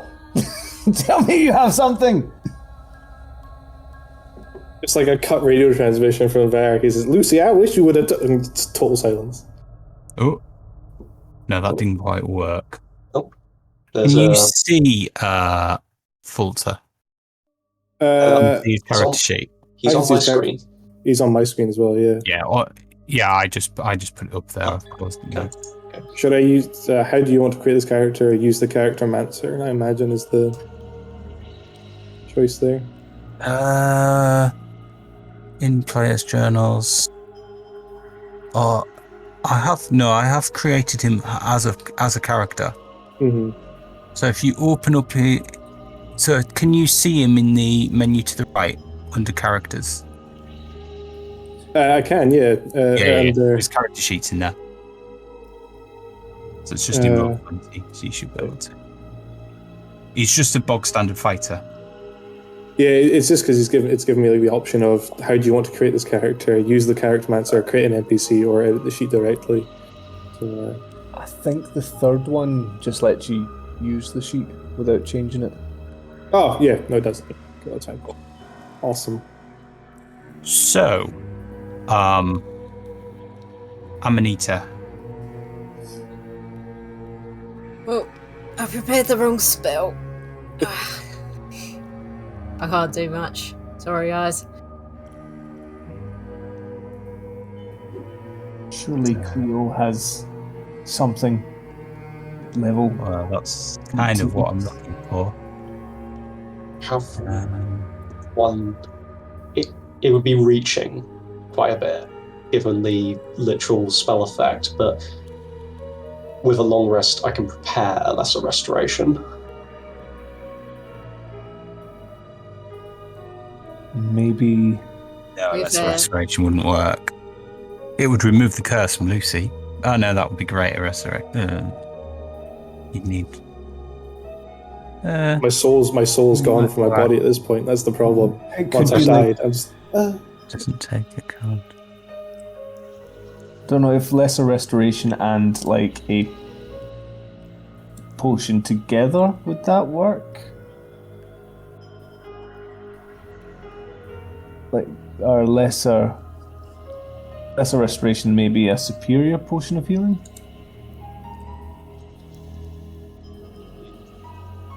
Yeah, maybe there's like a What else do I have? like a non-mechanic way of doing it, because we could like sit down and Cross can get out his alchemy tools or something. Yeah, I the only thing I think no,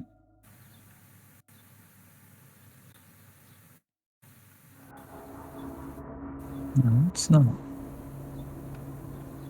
It just happened so quickly as well.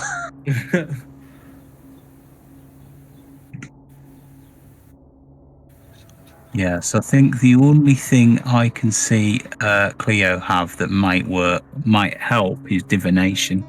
But I'm not exactly sure. And that's like your magic and an offering puts you in contact with a god or god's servants.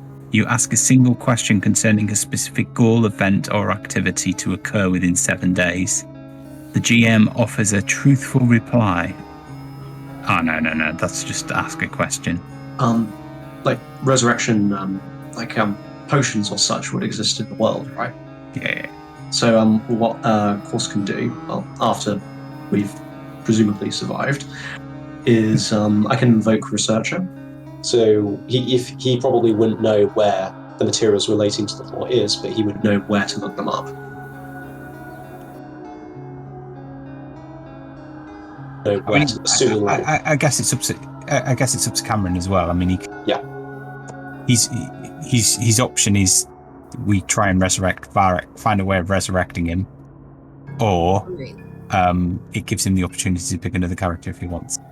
I'm easy over. Like, I think there should be like a certain time. Like, if I can be revived, hopefully this session, then I think it's probably worth hanging on to. Otherwise, if I think Amanita does have that spell where it does cost a diamond, but I can resurrect a player. Might be able to produce you a diamond. Got the tools for it. Okay, have you got a what's the spell? I'll have to have a look into it. Or is it you have to sleep on it to learn it to put it in your spell book? That's the thing. I'd have, because it it's basically she knows all the spells, but I have to take a long rest to do my spells. I've got something, I don't know if it'll help buy time. What's that? If we made Varric ethereal, would that... Like make his body keep, that sort of thing. Yeah. But then I have to figure out how to keep him. I'm just looking at the... I have oil of etherealness. So... Otherwise, I can just put him in the pants. Wouldn't be the first dead body being put in there, but like I'm trying to put anything. That would be interesting to explain to him. Yeah. Like, I'm so sorry. It's like, why do I smell so musty? I do have. I can, if I was to prepare, I can get Revivify, but it does cost a diamond worth 300 gold pieces. So on the diamond side, do we have any jewels in the pants of holding at all? I used to. I don't have any diamonds. I have. Oh, wait, I'm on the wrong page. You can only do it on a creature that has died within the last minute. I have fancy dresses with diamantes. I have. So the there is a resurrection spell where it's like if they've died within the last 100 years, you can bring them back to life. Yeah, that won't be this session though. No, you'd have to take them back to probably the School of Necromancy to get a necromancer to revive him. Okay. It depends how quickly you leave the dungeon, I guess. Right. Okay. Cameron, what do you think on that? I mean, like, I'm not like. Varric's been a very squishy character anyway. It's my fault for running him up there. Like, I'm not fussed what happens. If he comes back, that's great. That'd be amazing. I can carry on and stuff. I do have other characters like made in preparation for this sort of thing though. So very easy over. If you want to try and save Varric, I'm very happy to continue on with that. But okay, Luci will try. In my opinion, and according to Course character, I think he would want to do that. Yeah. Yeah, Luci would try. Do you have Revivify prepared? Have it prepared? No, but I that's the one I was going to prepare, but I accidentally prepared Feign Death instead. Okay. Is it the same level? It is, yes. Fine. In that case, I will assume you have prepared it. You need to find a diamond from somewhere and quickly, I guess. Okay. We got like 10 combat rounds to do this. I don't suppose there was like a diamond in the 8,000 gold piece pouch. I'll be back 2 seconds, guys. Was there a diamond in the jeweled dagger?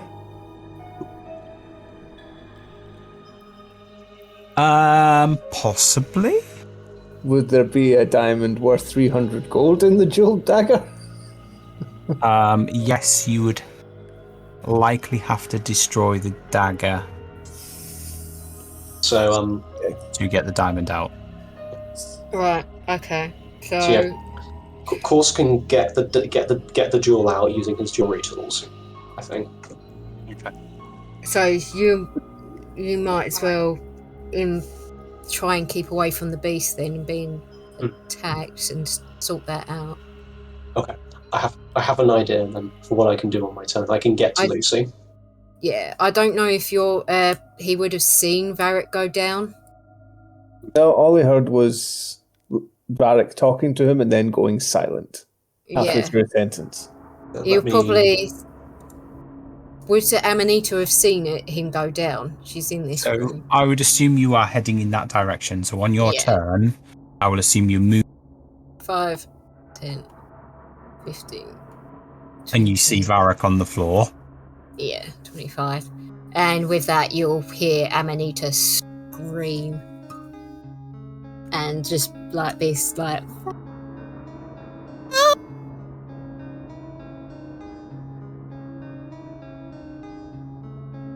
And she's starting to well up and get really teary. And she's like, I'm gonna sort this. I'm gonna bring you back.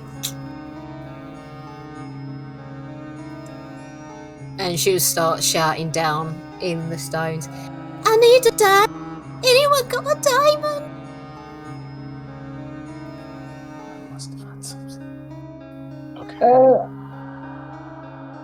There might be one in this dagger.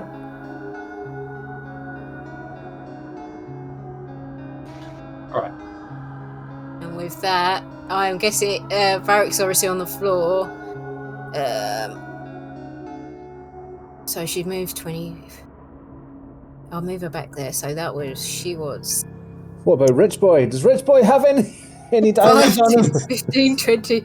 So she would have moved, yeah, she was there 5, 10, 15, 20. Let's see the range on this. She is going to be very angry. I need to come out of my edit version. This is exactly the sort of thing where if I wasn't recording the session and all my rolls were effectively recorded, I would have just went 22 damage and you're helping. And you just barely survived. So Can always You get survive another- on Magic Pixel. Bells. With that, she will. I'm not going to use a 3rd level spell because I need to save them.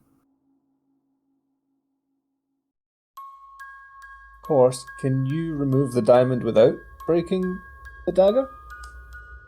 So I'm going to run course dialogue when it's his turn, because I need to do a movement first. Okay. So, all I would he's say taken- is the particular diamond is well integrated into the haft of the dagger. 60 So foot range. you would have to pay a significant amount to get it repaired by somebody who is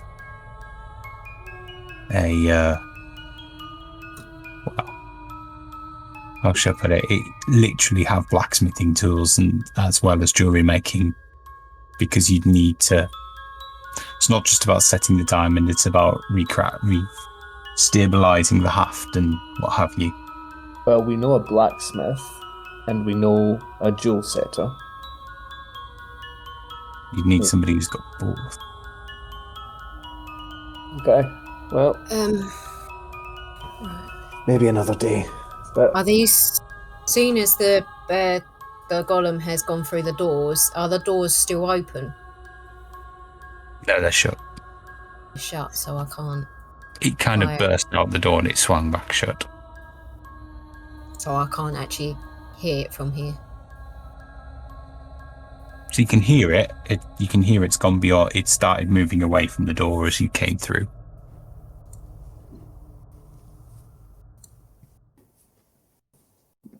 I imagine it closed the door as it punched me, otherwise it'd just be trying to get through this door and it's just locked. So it just kind of like bashed you and then. So I've done 20 movement there. 10 combat rounds, this is possible.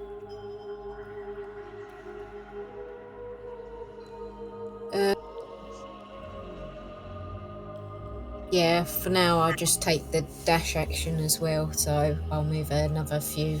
So I'll go, it'll be 30, then I'll go 5, 10, 15 and hide in that corner. Okay. So she'll sit there, I know the door's closed, but she would be quiet to hide behind the corner.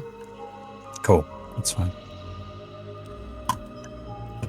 if you stepped on Varric or like anywhere near him or something like that, and the coat's laying there or something like that, it would have made a massively loud crinkle noise. So just be conscious of that. She would have flown over him. So that takes us to Korsk. Okay, so Korsk, hearing Amanita screaming, immediately charges through the doors like so. I don't know. So I think it's. So he can. I think he can just make it into here, or where he can basically see them. Okay. So after Amanita's just flown over, so he's starting to call her back to stop, but then he just freezes on seeing Varric's body on the ground. Okay. And it's pretty hard to tell, but he's basically having a moment. He's been overcome with emotions, and then just quietly snarls to himself over the earpieces, like, "You're not going." And then he's going to pull out a cricket leg and crush it in his hand.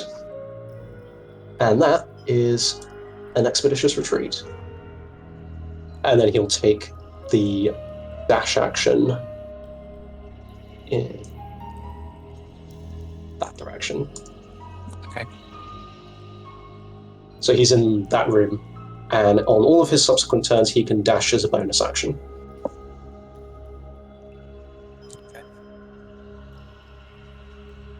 So that then leaves us to Cleo.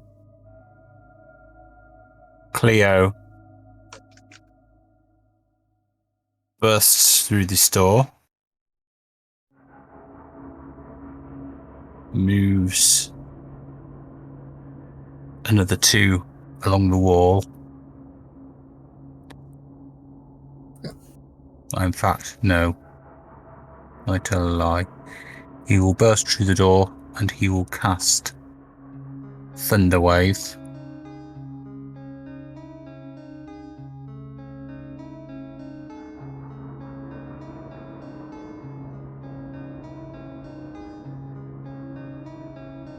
At first level.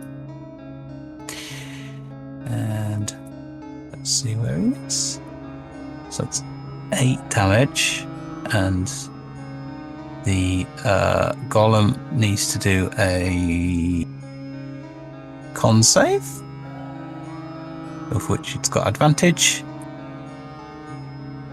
and rolled a 9 and a 5. So it's failed. So so that means it takes full damage and is moved, isn't it? Cleo. Thunderwave.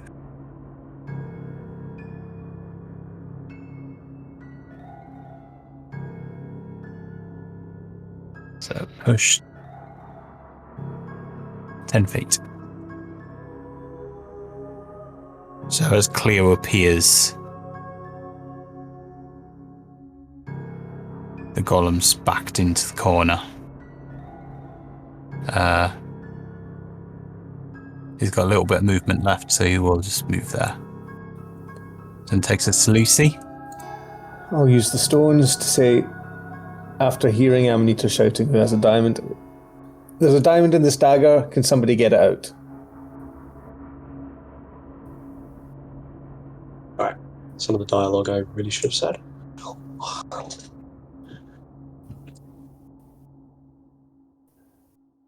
I can also get to you in one move, in this move. Then we'll get on the scene. Yeah. Just be quick about it and don't get caught. Okay, and then I'll use my movement and action to dash, which would take me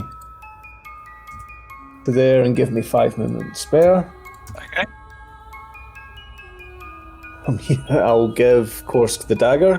To me, to you. Yeah. I'll give Korsk the dagger. Hopefully he'll remove the diamond out of it. Don't throw away the rest of it. And then with 5 movement left, I guess I'll just move to here. And that'll be my turn. Yeah.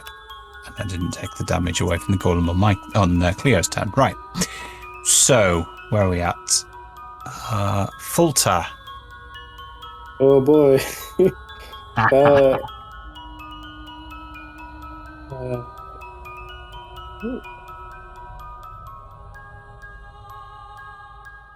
The character sheet's not. Oh, there we go.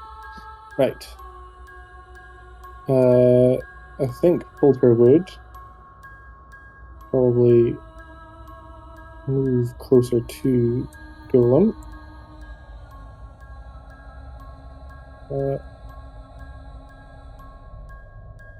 I can't seem to click on him anymore. You know? No, it doesn't. No, sorry, I'm a ruler still, not on my Yeah, selecting thing. Right. 1, 2, 3.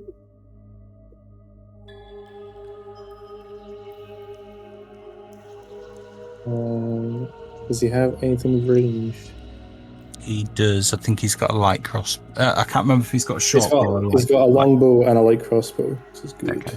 So I think he'd take the that, and then I think he would, hearing kind of what's going on and stuff. I think it'd be reasonable for him to just maybe try not get so close to the. Yeah, he does have. I think he's got second attack as well. I don't know how that works with ranged. I'm not quite sure. Action shows. Starting something with yourself. On your turn, you can take one additional action on top of your regular action, and a possible bonus action. Use this feature. Okay, so it's so you can just shoot twice then, I think, using action surge. Well, I don't think it's an action surge. It's a. I think the you extra can- attack. Yeah, extra whenever you attack. take the attack action on your turn. Yeah. Is reloading a crossbow an action though? I If think that pairs with efficiency, I think. But but if he's using a longbow, it isn't. So he can just fire two arrows at it. All right, cool. That's fine. I'll do that then.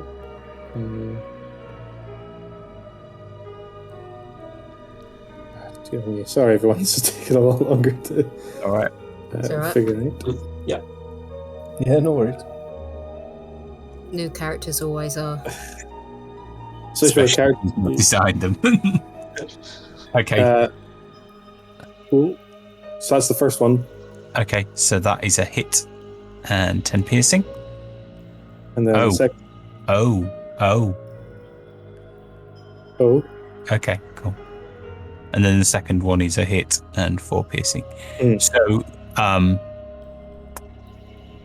you see the arrows whiz and just hit him. They just sink into its flesh and disappear, and it just seems to absorb them. There is no notable damage.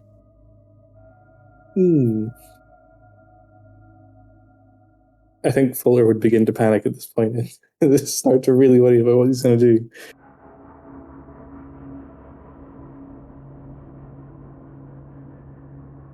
I'm just getting images of him. Oh, Nanny was right! And running away. I should have just listened to my father. So that then leads us to the golem itself. It only has a speed of 20 feet, which means it can move 4 squares. It will move 4 squares between these guys. And then I don't think it's got any ranged ability.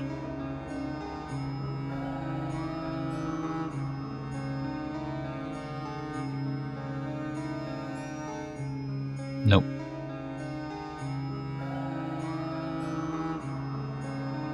So that then takes us to Amanita.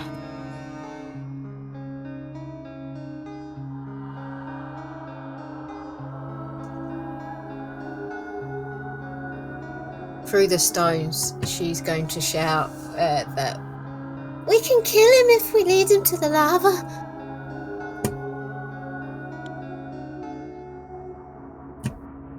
Good call. and she'll go 5, 10, 15, 20, 25, 30, and then she will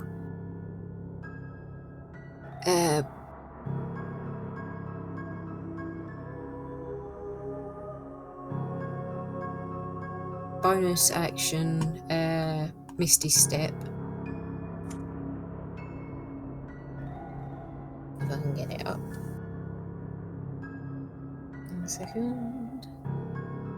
Yeah, is Misty Step to somewhere you can see, or is it some a location you know? Because there is doors between all those rooms, I will add.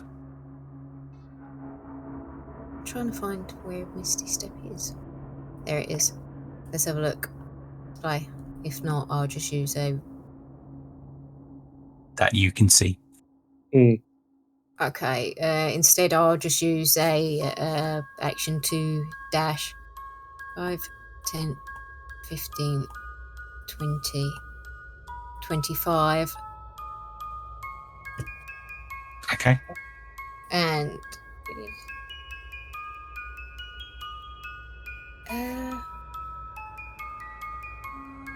is there anything else I can do? So, what have I used? I've used movement and I've used an action. Yeah, so you got a bonus action, haven't you, left? Yes. Is there anything I can do?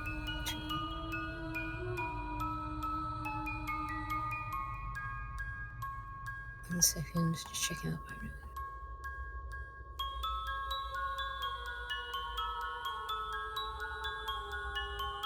Not really anything. I mean, could I do object interaction to pick up a rock?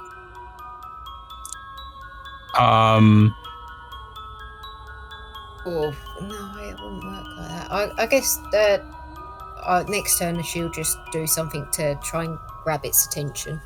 Okay. But I mean, you've told people what you want to do. I guess Cleo and Volta probably aren't aware at that point in time. When given you said it through the stones, and neither of those have got a stone. But I'm presuming you've repeated it. Yeah, as she's popped her head up, she said, she's told them, we need to lead it to the lava. We need to distract it. And then someone needs to push it in once we get over.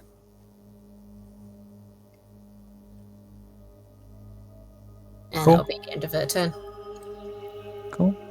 I forgot a silly thing. I did a reaction earlier, which the golem did successfully save, but it's supposed to take half damage, and I didn't roll the damage. Okay, do you want to roll the damage now? Yeah. Is this your hellish rebuke or something? Yeah, so he saved, so it's just half.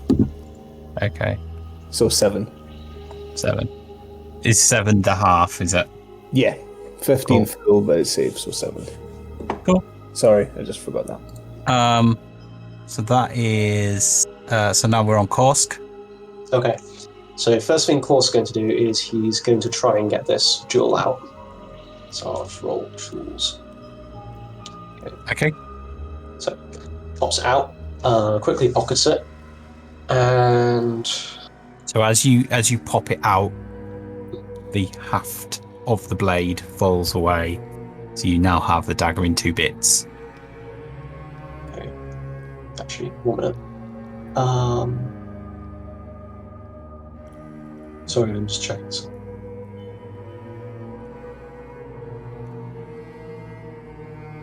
Okay. Right. So pull it out. I think Korsk is going to ignore Amanita's call. He's going to focus on getting Varroc's body out of the way.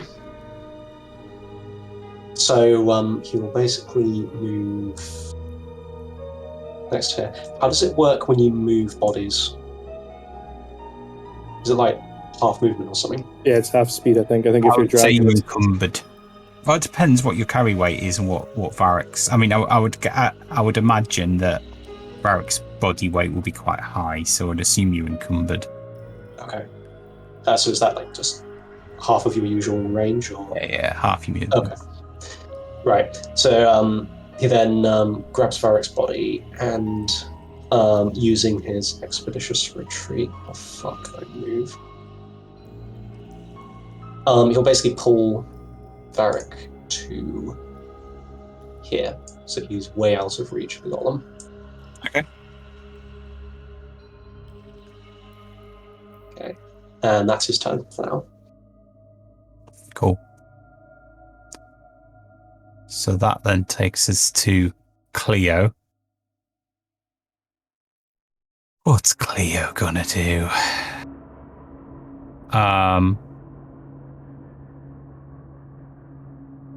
And I've shut his blooming character sheet, haven't I? Which didn't help.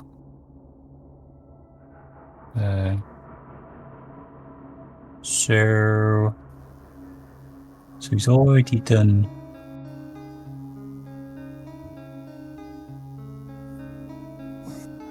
So he will cast Call Lightning on the golem.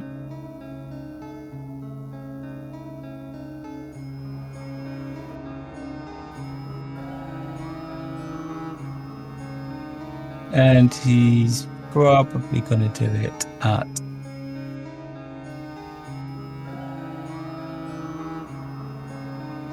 fourth level.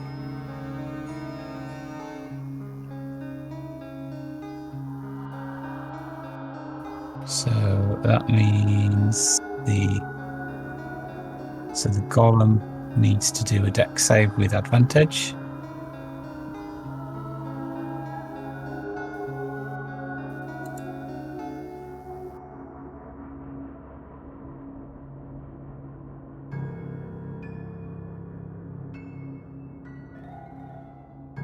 So that is 19, so it's saved.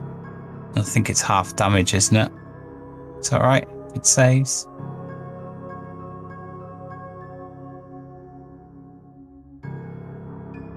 Let me just have a quick look. Pretty sure it is. I think with most spells, if you save, it's half damage. I think if you unless it's poison or something like that, I think it's you negate the effect of the poison. Creature takes 3d10 on or half as much on successful one. Cool.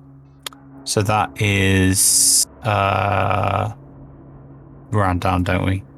So 20. Actually, it doesn't matter because it's 26 half 13.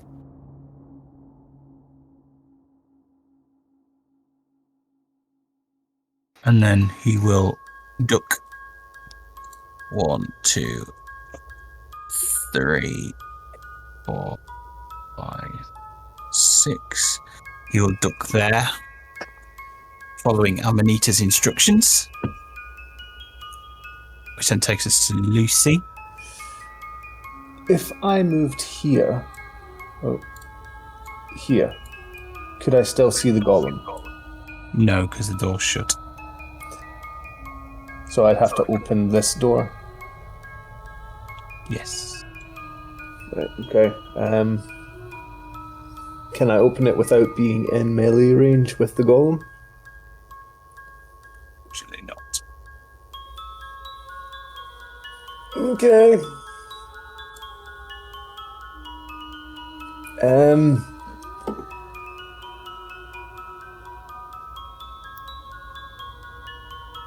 Does the door look like I can blow it up?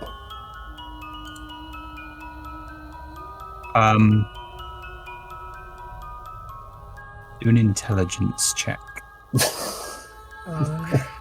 Okay. 3.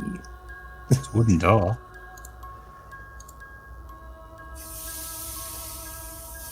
Yep, he's gonna shoot the door with 2 Eldritch Blasts because he's not smart enough. So we'll go there.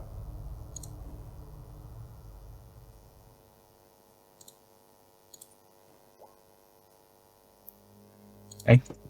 16 and a 19. Both seem to strike the door. 24 damage. You hurl your Eldritch Blasts at the door. The first one strikes, the second one strikes. The force of the Eldritch Blast in such a confined space throws a load of dust and rubble up. After a few seconds, it clears. And you see the wooden door is still stood there, unaffected. Well, there's not much else I can do, so I'm going to hold this door open. Okay, that means all the rest of the doors lock. Never mind then, I shall stay where I am and end my turn. I'll end my turn. Which leads us to Fulta. Right, let's see what Fulter can do.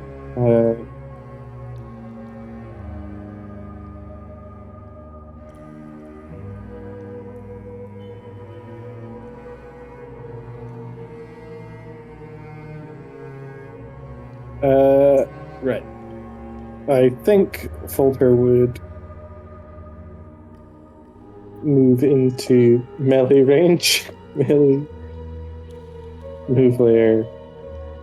He's going to try and take 2 swings with his longsword. With one-handed attacks with the longsword. Keeping the sword up, shield up as well. So the first one's a hit. And the second one is a miss. So, however, so Fulter swings his sword at him, slashing across the arm of the golem. However, slashing is probably not the right word because it just seems to almost like hitting a sponge.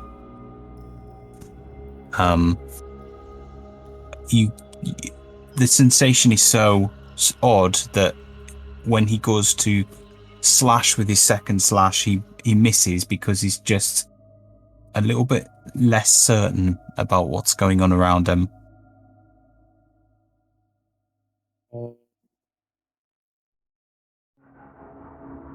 Is there anything else you'd like to do? He's going to use the rest of his movement to step back.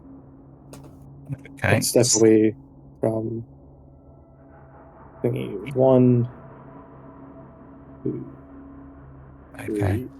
Obviously, he gets the attack of opportunity there as well. So it'll try and slam you. Really likes that move. So that's a 22 Yeah. and 14 damage. Could you roll a Constitution save, please? Yep. Now, where are they on this character? Oh, here we go. Constitution. 17. That is a save. So it's only the damage. Okay. How 14 did you say so? 14, yeah. Are these?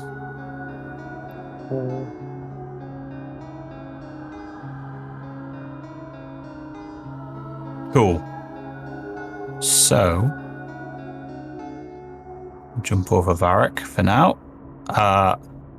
So the golem, having been attacked by Fulter, so he can move 20 feet. So that's 5, 10, 15, 20. And he will do another slam attack against Fulter.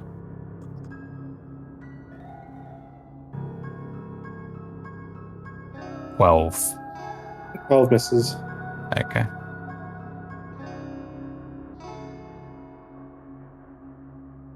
So he comes down with this massive clay-like fist And Fulter just manages to dodge out the way as it slams into the ground next to him. Which leads us to Amanita. Seeing it going for the wrong target, she is going to full whip it to try and get its attention, and I believe if it fails, I kind of pull it towards me. I'm pretty sure. Creatures large or smaller, you pull the creature up to 10 feet.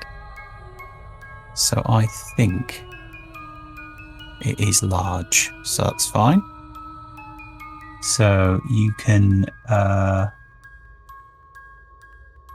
you go along if these attacks and if the creature is larger.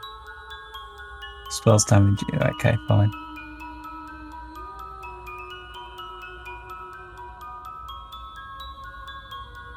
Okay. So do you want to make an attack with it? So it's a melee attack.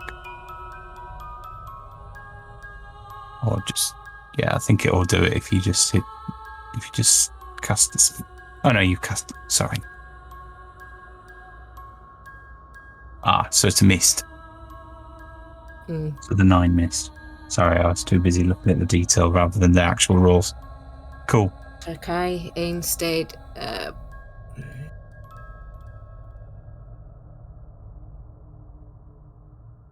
Born Whip was that spell, so she will just then healing word thingy. Fulter. Okay. Yeah. But as she's obviously tried to whip the monster, it's just like shouting all things like at it to try and grab its attention, but obviously the whip didn't work.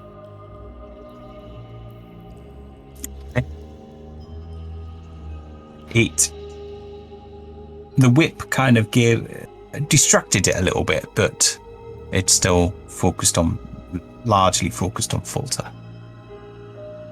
Korsk. Okay. Amanita, do you hear me? Hear you. Varric his spirit is slipping away with every second that we use. Can you... I have the jewel that you need in order to bring him back. I can pass it to you along the way. I don't know what's going on where you are, but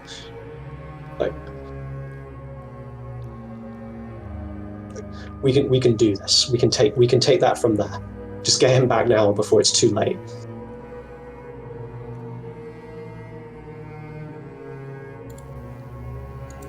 Okay. It's like how does Amanita reply to that? She like I guess. Okay, I'll do my best. Thank you. I'll meet you on the way there. And Korsk is going to jump over Varric's body and slam through the doors. And he can go. How do you do the thing where you joint it? How you do the what? Sorry. The thing where you. Okay, right click. Okay. Oops. Nope. So you left click for the first one, then right click to.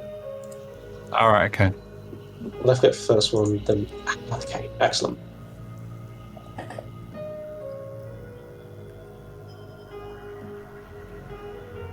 Oh, I think you can just about make it.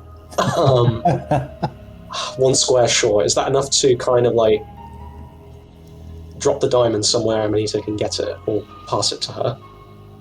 Well, I would assume that she has to come back past you anyway. Yeah, if anything, it might be worth just meeting halfway. Okay. Actually, you know what? You see this point. So what I could do is I could run through up there, put the diamond down, still take an attack action, and then Amanita can pick it up on the way. If you attack it, it's going to try and follow you. Yeah. We wanted it to follow. Okay.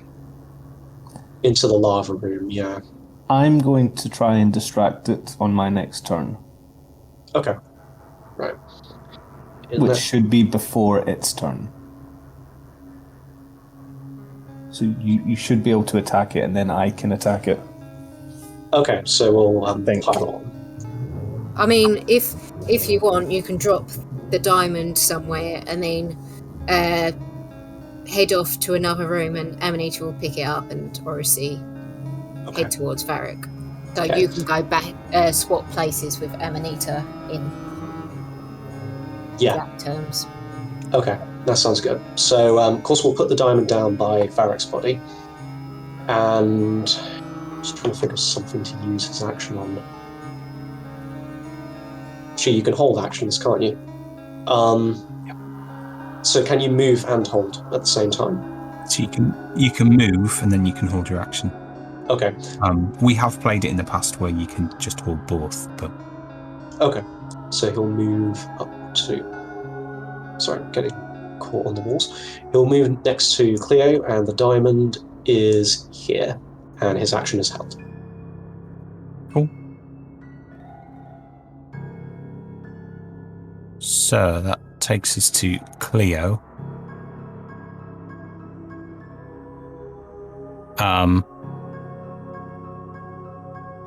He is going to move back here, open the door, and as his action, he's going to grab hold of Amanita and throw her into the room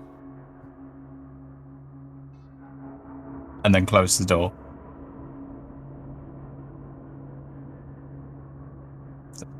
And he's going to turn around and say to her,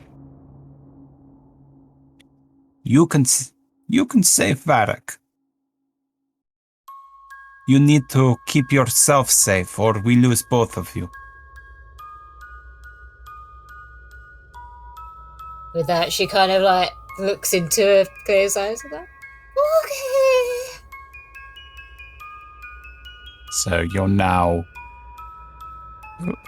I would assume you're now kind of down here.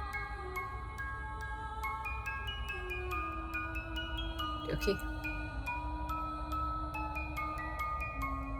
Cool. So that then leaves Luci. Okay. So, Amanita's in the room now, right? Okay. And Yeah. Cleo's closed the door. Cleo's closed the door. I'm going to try a thing.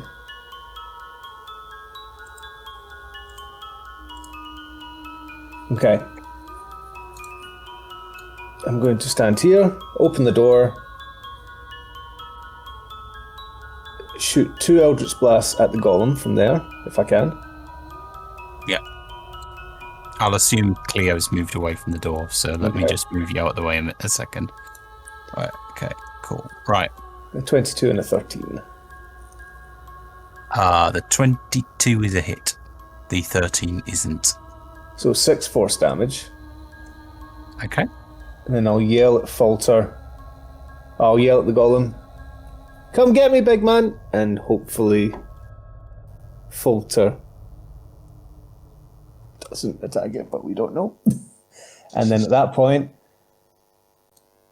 we'll close the door, move over here, and open this door. And that will be my turn. Okay. If you open the door, the other door's locked.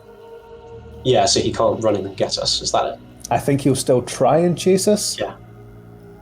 But he'll be stuck, so he'll kind of waste some of his movement, hopefully, and then won't be able to attack Falter. Yeah, that's a good idea.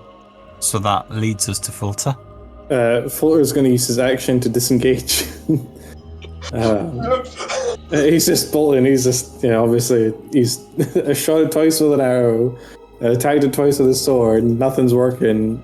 I think he's feeling very They don't weak. pay me enough for this. Is that a that's still, does that, I'm assuming that provokes a opportunity attack, does it? Or? By using, as a rogue, you use your bonus action for the disengage skill, and that's fine. You can still like move away and like attack and stuff. But anyone else can use the disengage action, but it's as an action, yeah. So Cool. it doesn't invoke the attack of opportunity. Yeah, that's what I was unclear on. But cool.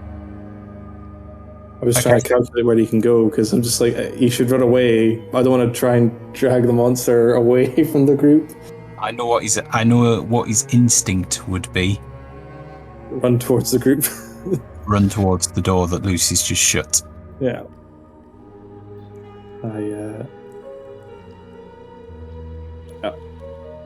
Well, he's going to try and open the door.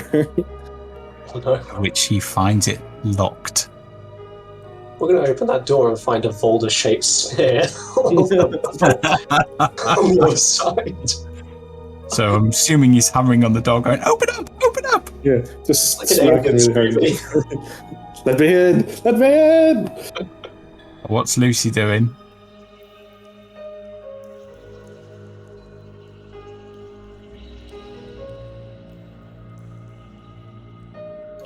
Can we quickly try and shut the door I've got, open that one to let him in, and then shut them again? And open? Okay. Lucy will say, okay, Cleo, open the door! Shut the one he's got. Okay. Get the guy to run in, and then once he's in, close that door again, and I'll open the one I originally had open. Okay, cool.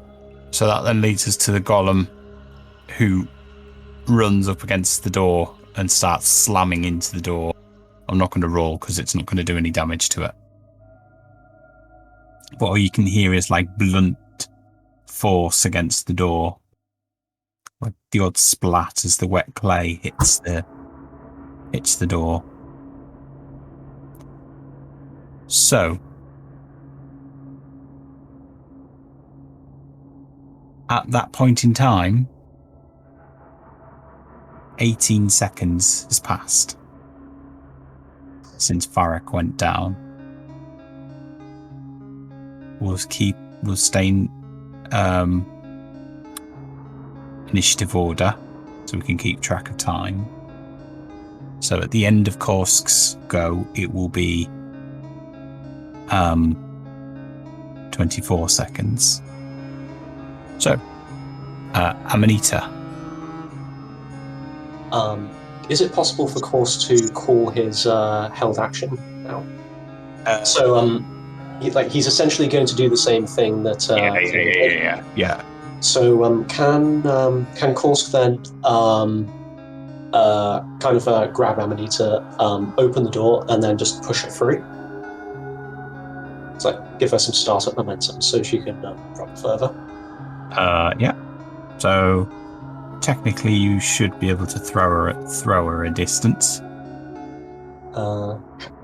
Is it a specific distance, or is it if it's like an if it's a weapon or something, I would have said whatever your strength is in feet. Let's just say that.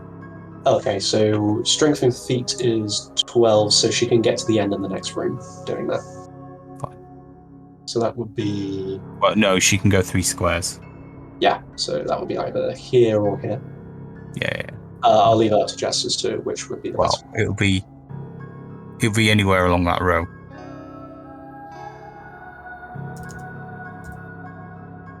So that would be 50, because it's 5 foot square. Yeah. So 12 rounding up is 15. Oh, okay. I see. So 3 squares. I think here is best. Yeah, it's fine. Okay. Cool. So... And then Amanita.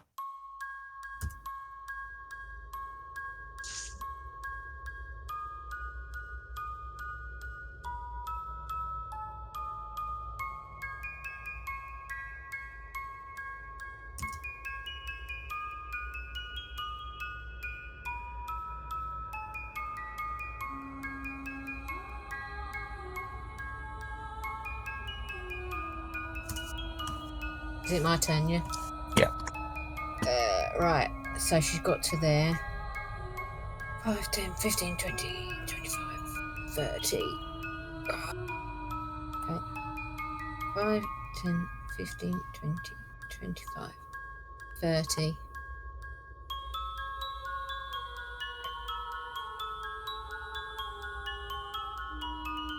far can I do this spell? I think I've got to touch and do it, and I've got to pick diamond up as well. How long does it take until the body fully stops working? So 1 minute.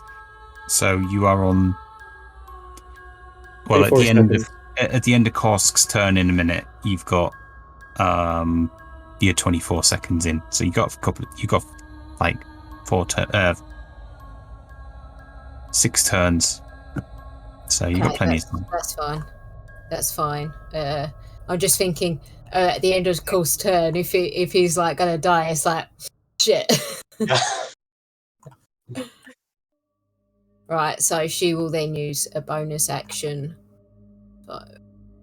10, and then object interaction to pick up the diamond, and she will next turn do her spell.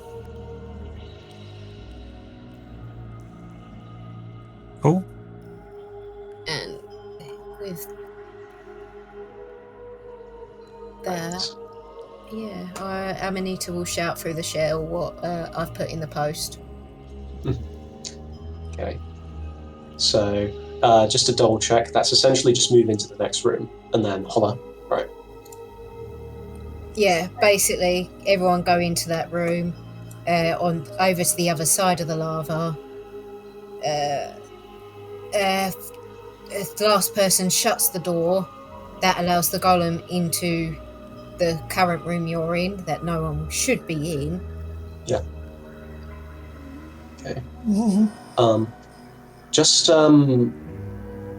Do we have to just thinking about how this would work, do we have to shove it in or just lure it into the space? I mean, you could try and lure it in. Well, it's currently still after me, because I'm the last one that hit it. Yeah. So what I'm thinking is something like, because he's after Luci right now, so if Luci's on the opposite side of the lava pool, it bursts in, starts trying to lunge at him. If someone is hidden in the corner and then shoves it before it's, I'm assuming it will try to jump or climb over or something, we could unbalance it and cause it to fall in. Or even if 2 of you were there, just to get the advantage, 1 on each corner. So in that particular room, the tiles are an illusion. So you know there's a lava pit there. You've worked out there's a lava pit there, but so Clay Golem is smart enough or observant enough to know that. So all you need to do is clear the pit and try and attract it in somehow. Okay, cool. So, but in the process, the other guys don't really want to be in sight of the golem. The other guys. So we only want Luci in that room, or whoever's going to attack it. But if you all go in and like make a racket and cause havoc, surely to follow you all in anyway. Okay. Not only that, we've got the problem with the doors. So if you guys go in different rooms and then try and come out, it's going to cause trouble. Okay. You can't open and close doors. Right. So Korsk will use his movement to charge in through the door Luci's holding, and jump the pit, and thinking if this is enough, let's see that he can do. No, so he'll just spend his action creating noise, like pull out a pot or something and start banging it on the side of the wall. Okay. So, 24 seconds in then. Let me just move my dice, my 10-sided dice, which I'm using to count the number of turns. That then takes us to Cleo.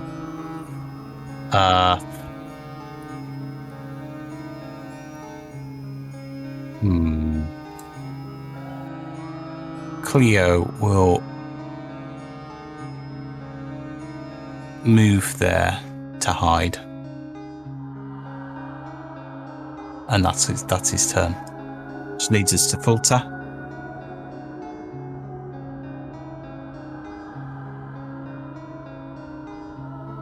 Can't Sorry, hear I you. was muted for a second. I was just like, why can't I hear anyone? Porter's going to move 5, 10, 15, 25 here, and he's going to try and hide in that corner. Okay.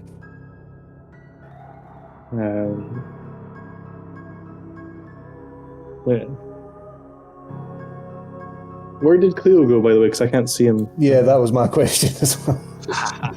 So he's literally popped into the next room and round the corner. So basically, his thinking is, if it needs a push, he can use his Thunder Wave from behind. Okay.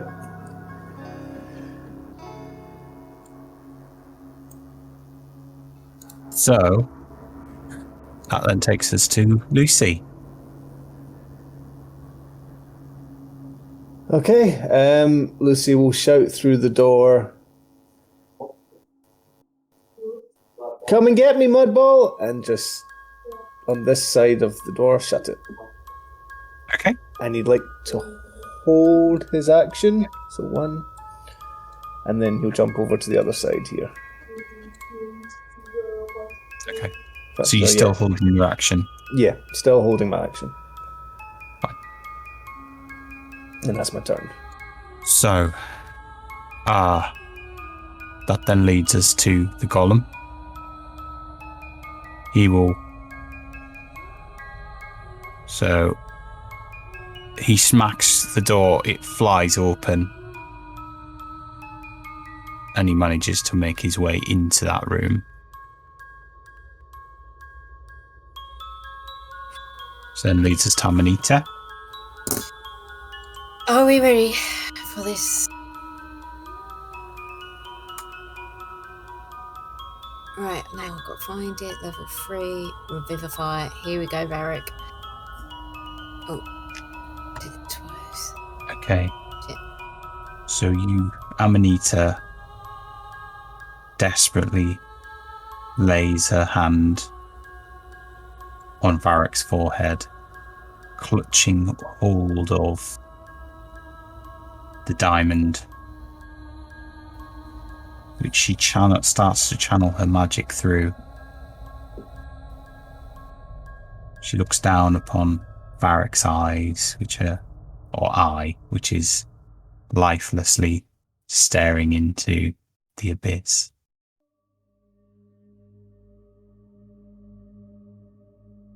As she casts the diamond begins to crumble away in her hand, turns to warmth, and then she puts her hand instinctively on Varric's chest. She focuses intently on that hand, and she can feel the warmth move from her hand down her fingers into Varric's body. She pushes with all her might behind, like force, that she's pushing this heat through into his body. As it passes into his flesh, his back arches up, making a bit of a crunching noise at the same time, kind of bit of back realignment. And you hear and he starts coughing up what looks like bits of clay spluttering out of his mouth. To which Varric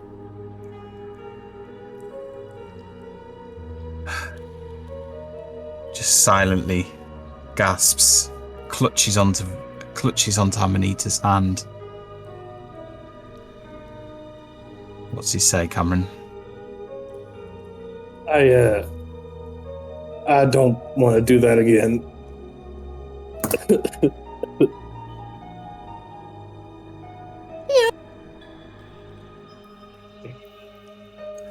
Just hear through.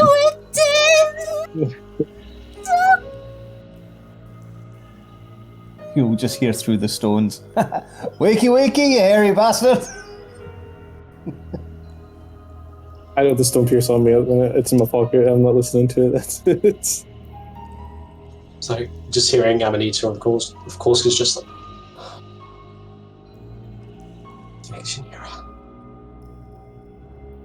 Alright, Lucy. Let's floor this arsehole. Become God! So, I'm assuming that's the end of Amanita's turn. Yeah, I won't be able to do anything because I used a high level spell. I don't have any low level like cantrips that can heal. Before Korsk does his turn, Yeah. Lucy just wants to know if in one turn can he jump over the lava, open the door, and then jump back over once he's closed it? Or is that too much movement? Well, no. Door is an object interaction, right? Yeah, you'd... Plenty of time. I mean, the monster has opened the door before because he opened the door to Varric. If you're making enough noise, it can open it on its turn. Okay, then I'll use my action now then. Just to hit the door with 2 Eldritch Blasts. That should be enough noise. Okay. So, poor Falter's getting covered in dust and debris. Yeah. He's hiding still. He's hiding in that corner, just... Coughing a little bit. Cool. So that then takes us to Korsk. Sam. Okay. Korsk is going to hold his action again, but I have a specific trigger for this. This is when the golem enters the room. Okay. What would you like to do when he enters the room? I am going to grovel, cower, and beg, which is a racial-specific ability. I'll just quote it. Basically, I spend the action, and it gives advantage on attacks to all enemies within 10 feet that can see me do this. Actually, 1 minute. Let me double-check the ranges. It'll be a bit tight. I might have to be on the other side to do this. Okay, so... Korsk will relocate to the corner. No, actually... what do you think, Wayne? Is this still gonna work for him coming after Lucy if Korsk is doing this? Or would it be okay for him to do it on the other side? So it's got a bit of a range limitation. You can try it on the other side. Okay. So the action is held. Cool. I mean, it will run towards you, so... Yeah. What I'm hoping is that if Cleo needs to do something, we need to keep attacking it. That should make things easier. This leads us to Cleo.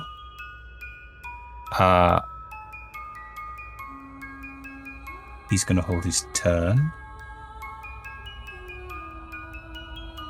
Falter? Still hiding in that corner. He's going to try and make himself blend into the wall as much as possible. Lucy.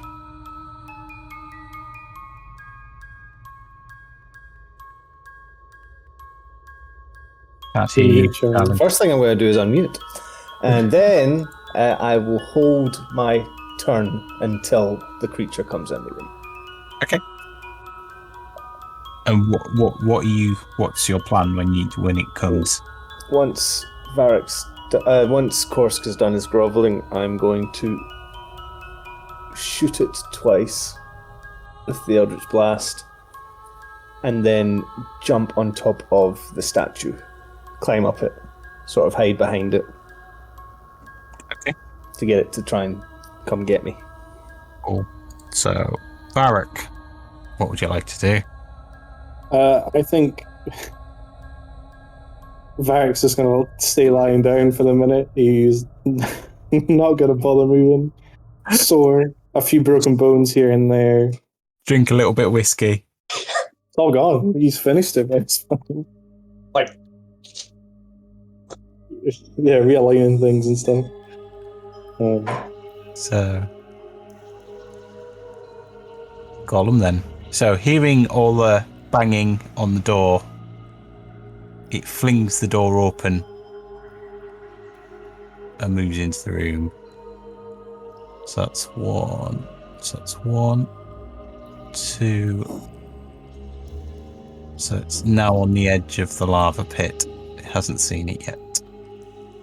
Let me do a perception check for it. Yeah, a 6 to 3. It's failed. It's not. It doesn't know the lava pit's there at all. I need to move. Turn order on this. Right. So then Amanita should go before the golem, not after. That's all right. I didn't bother changing it anyway. Cool. Right. So, what would you like to do then, Jess? Is Korsk doing his thing? If we're triggering those actions now, then yeah. Actually, yeah, that's good. Go on, Jess. You do your thing, and then we'll trigger the actions. Yeah, she'll just do healing word for now. There you go. Nice. Okay. That was a good roll. Yeah, she'll just like proper like sit there, meditate and heal. Really putting a lot of effort into healing you. Thanks, Amanita. Still coughing up bits of clay every now and then. I really appreciate that. Kind of sitting up back against the door frame. So that then takes us to Korsk, I think. Right, so before the turn formally began, Yes. Korsk used his grovel cow and beg Yeah. to get the golem's attention, and then Okay. Lucy can do his thing after that. Okay. Okay, so And you have advantage on I this have attacks. advantage on these attacks. Okay, so it's the 2 Eldritch Blasts with advantage. Cool. That should be 1. That should be 2. So they're both hits. Be 24 damage. 24. Cool. So. Boom, boom, boom.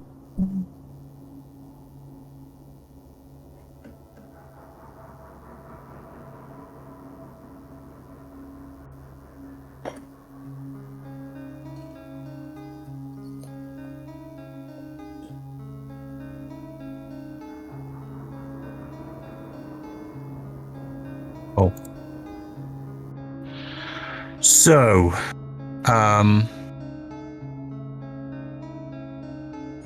Korsk's, is this Korsk's go proper then? Yeah, if that didn't get it.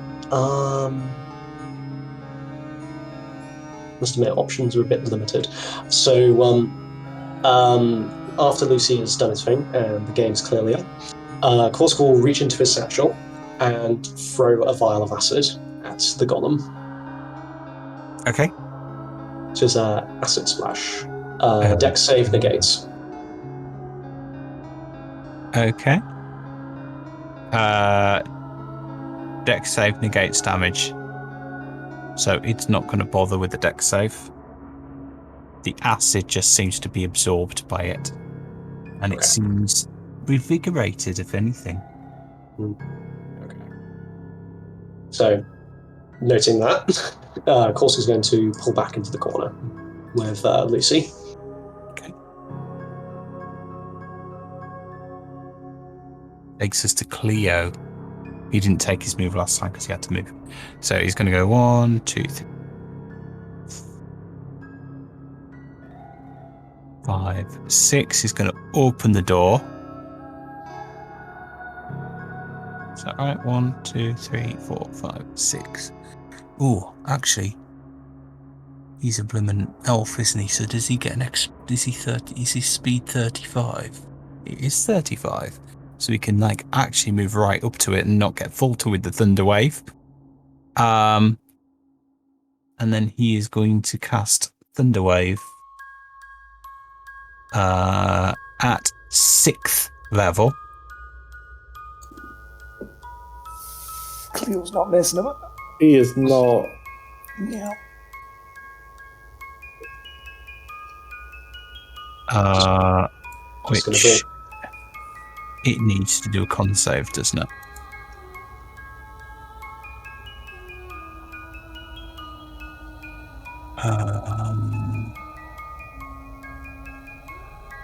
Con save? Oof. You got a natural 20. So it's only half the damage. So it is. So that's 30 watts. So it's 15.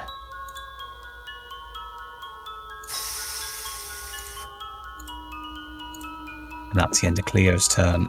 Falter.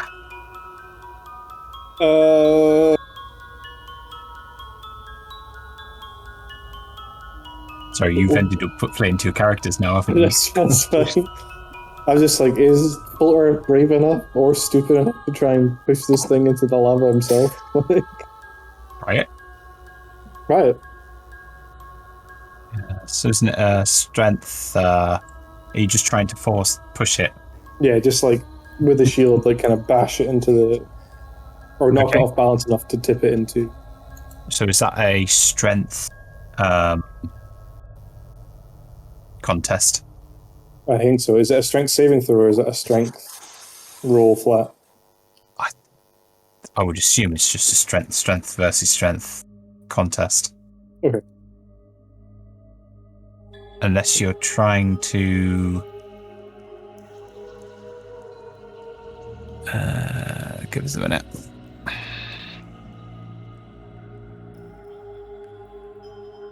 It's not a good roll from Fulter anyway. Uh-oh. Right, okay. There's actually a shove thing. Push. Initiative, your turn. Bonus action, reactions.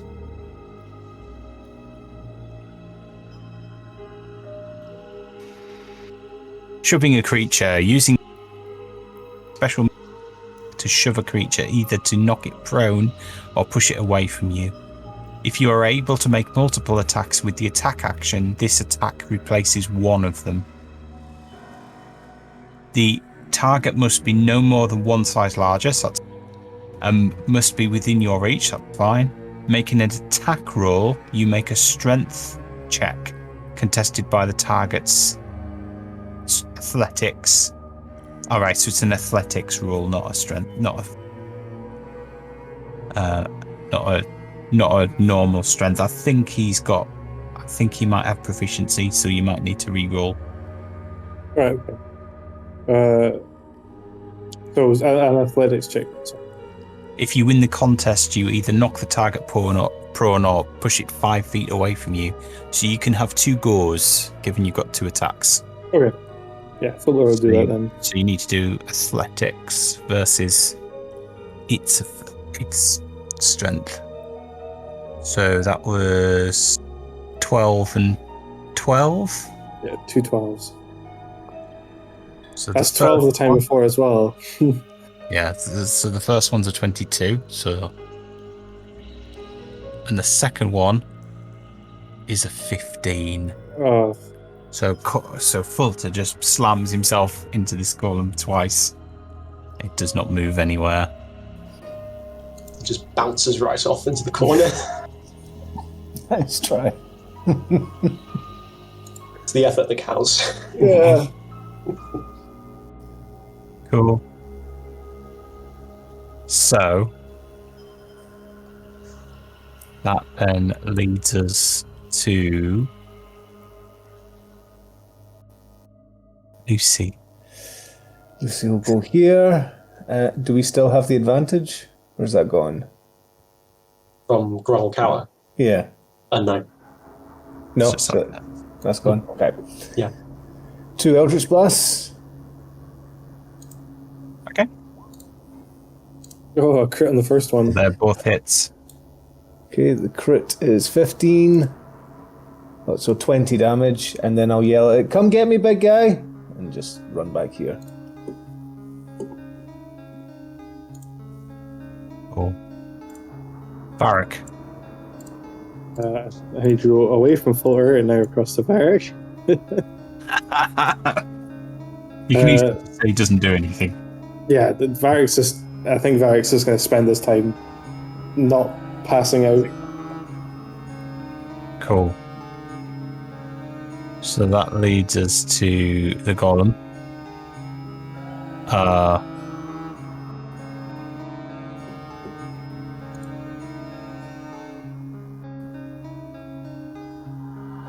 Seeing Lucy's out of reach, it will probably try and hit the last person that attacked it before that, which is Fulter. No, Fulter. Want to on record this? Now it knows. Now it knows. Now it knows it's that he's there.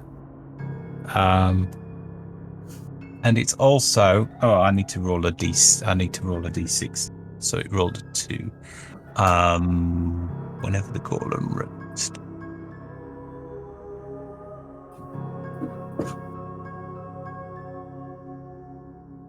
Okay, so it's not gone berserk.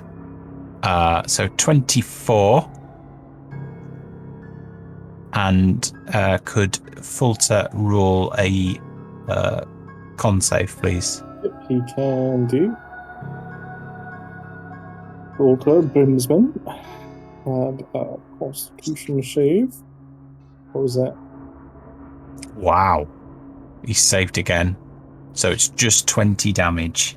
Just 20. Just 20 damage. Just 20 damage. It's fine. Don't worry about it. Yeah. So literally, Fulter slammed himself into it twice.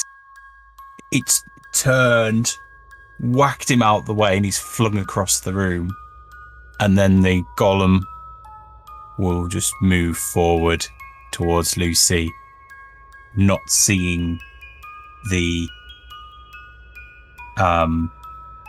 lava, falls into the pit and starts melting away. At the moment, though, it's just its legs that have melted away. This is our chance. Takes us to Amanita. She will shout down the thing. Have you done it yet? Is it gone? About halfway. It won't be around much longer. I promise you that. But don't climb up. Have you got something to cover the lava bit with? Or to poke it down with? Eldritch blasts. It seems resilient to most of my chemicals. This should suffice, though. And he just, and of course, just kind of like Jurassic pulls the dagger out of its sheath and just kind of checks the edge. Okay. It's a bit odd. Lucy will mention, my magic seems to work. Yep. Okay. Is there anything else I have? I'm just trying to think what Amanita could do. We're still on Amanita, aren't we? So I don't know if any of us were there when Fulter was trying to slash and shoot it. Cleo was. Cleo was? Okay. Ah. Cleo was there when he shot it with the arrows. Cleo wasn't there when he was hacking at it with the sword, but Amanita saw that. So resistances are based on the type of damage, right? It doesn't help if the weapon's magical in nature as well. It can. Okay. It is dependent on the each creature has its specific immunities and vulnerabilities and resistances. Right. So, for example, he hit him with arrows, so that's piercing damage. And it also hit him with his sword, which is slashing damage. Neither were enchanted, though. No. It's worth a shot. And then Lucy can finish it if this How doesn't much do it. has Varric healed? Eric is just over half health, so he's fine. Before I do this, I just want to check what the situation would be. So my intention currently is, of course, we'll move to here, launch an attack, and then move away again, provoking an attack of opportunity. Yes, you would provoke an attack of opportunity. Okay. Okay. Just thinking about what happens if he crits. There's also that we could all die. Healing Yep, spirit. that's a good way to think about it. Oh, this is the per turn one, isn't it? Is it every time Varric takes a go, as long as he's in that square, it give him. Yeah, and I can use a bonus action to move it. So if Varric moves, I can then move it after. So yeah, it will be literally a patch of grass grows, a load of mushrooms and vines will go around Varric. So basically, whenever you step in it, it starts to glow, and so Varric's now in a glowy grass spot. And Amanita is still like they're in like pretty much whatever it's called, where they sit on air cross-legged and in concentration mode. Meditating, that's the word. Meditated. Cool. Is that your go? Yeah, I can't do anything else other than... Cool. So 4 healing on Varric's next go. Cool. Korsk. Right, gonna risk it. So, with an absolute look of contempt on his face towards the golem in the lava pool, it's trying to climb back up to get its way out, I imagine. He's just gonna walk calmly over, draw his dagger, place the wax on it, and just stab down, ice pick grip, into the golem's hand. Okay. And that will be a radiant green flame attack. Cool. Hit. I assume that's a hit. That is a hit, yes. So, 5 piercing, 7 fire damage, and it's radiant, so it counts as enchanted. Cool. So.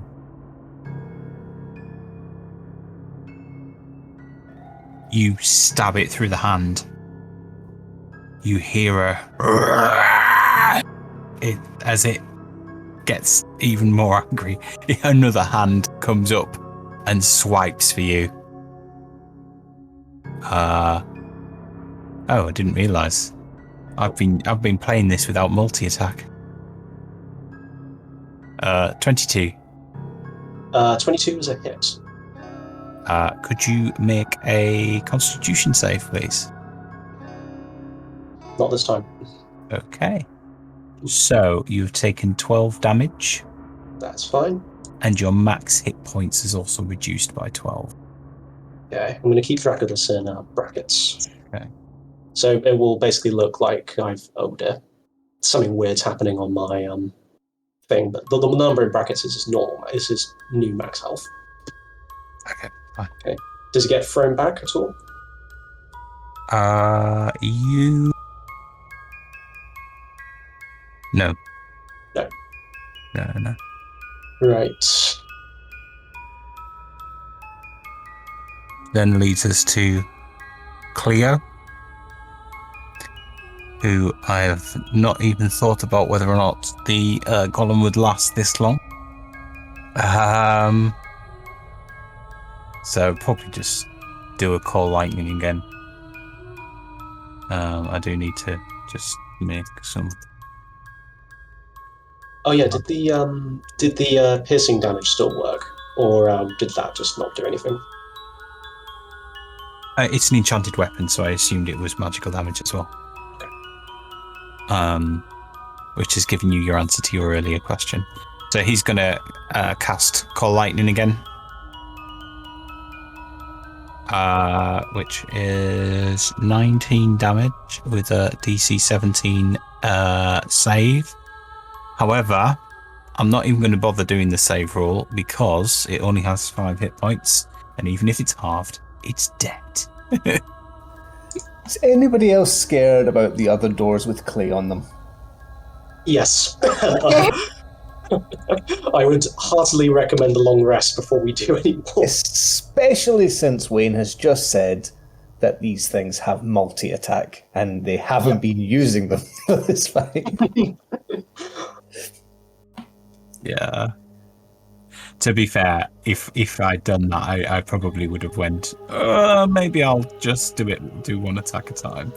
After having seen the first couple, it was like, 27! Yeah, it was round 1 player dead. God. With 1 attack. It's just that. Oh, by the way, this reduces your maximum hit points by the amount of damage you take. Well. Yeah. I mean, the multi-attack. They've only got an AC of 14, so they're not exactly hard to hit. You know our rules. They've got that many blooming immunity. It's just like... Yeah, I think they're quite immune to quite a few. I've fought one of these before. Yeah. See, after Winston, I looked up golems out of game, so I've tried my very best not to metagame, but I remember the clay one, because I thought it would be fun to have, but no. I didn't know if the lava was going to work. I knew piercing it would not work. It's like, I've fought one of these before. I knew magic was alright, but I didn't know if throwing it into a lava pit would work, but I think... Yeah, so I think in Amanita's mind is like seeing the earth and like how the sun would dry up clay. It, like the mud, it's like she would see it as, well, lava does hurt, seeing as it burnt her bare butt before, so I'm pretty sure it would hurt this thing. Should we call it a day for the week? Yeah. Are we all agreeing long rest? Yes. Absolutely. Where are we going to do the long rest? That's what we need to decide on. Just in one of the rooms. In one of the magical spinning rooms. I'm going to do it on this side of the lava. So, That's what I'm thinking. Maybe it's worth us all meeting up towards there. yeah. Can I just say one thing? Why don't you rest in one of the smaller rooms, but wedge one of the doors open so nobody can open the doors? We'll wedge the ones to the lava room open. Yeah. It depends on how far we can drag Varric as well. I can walk now. All right. He's walkable. He can walk. Oh, okay. He's healed quite a bit now, so I Okay. spent most of my turns healing him. Oh, that must have got us closer to leveling up. So, just for information, clay golems immunities are acid, poison, psychic, bludgeoning, piercing, and slashing from non-magical attacks that aren't adamantine. See, I was afraid of that because literally, the acid was the only thing I could think of that in my arsenal at range that might hurt it. I can shoot it with a crossbow, but we've seen how well that works. So acid is probably the worst thing you can attack it with because it has acid absorption. Whenever the golem is subjected to acid damage, it takes no damage and instead regains a number of hit points equal to the damage dealt.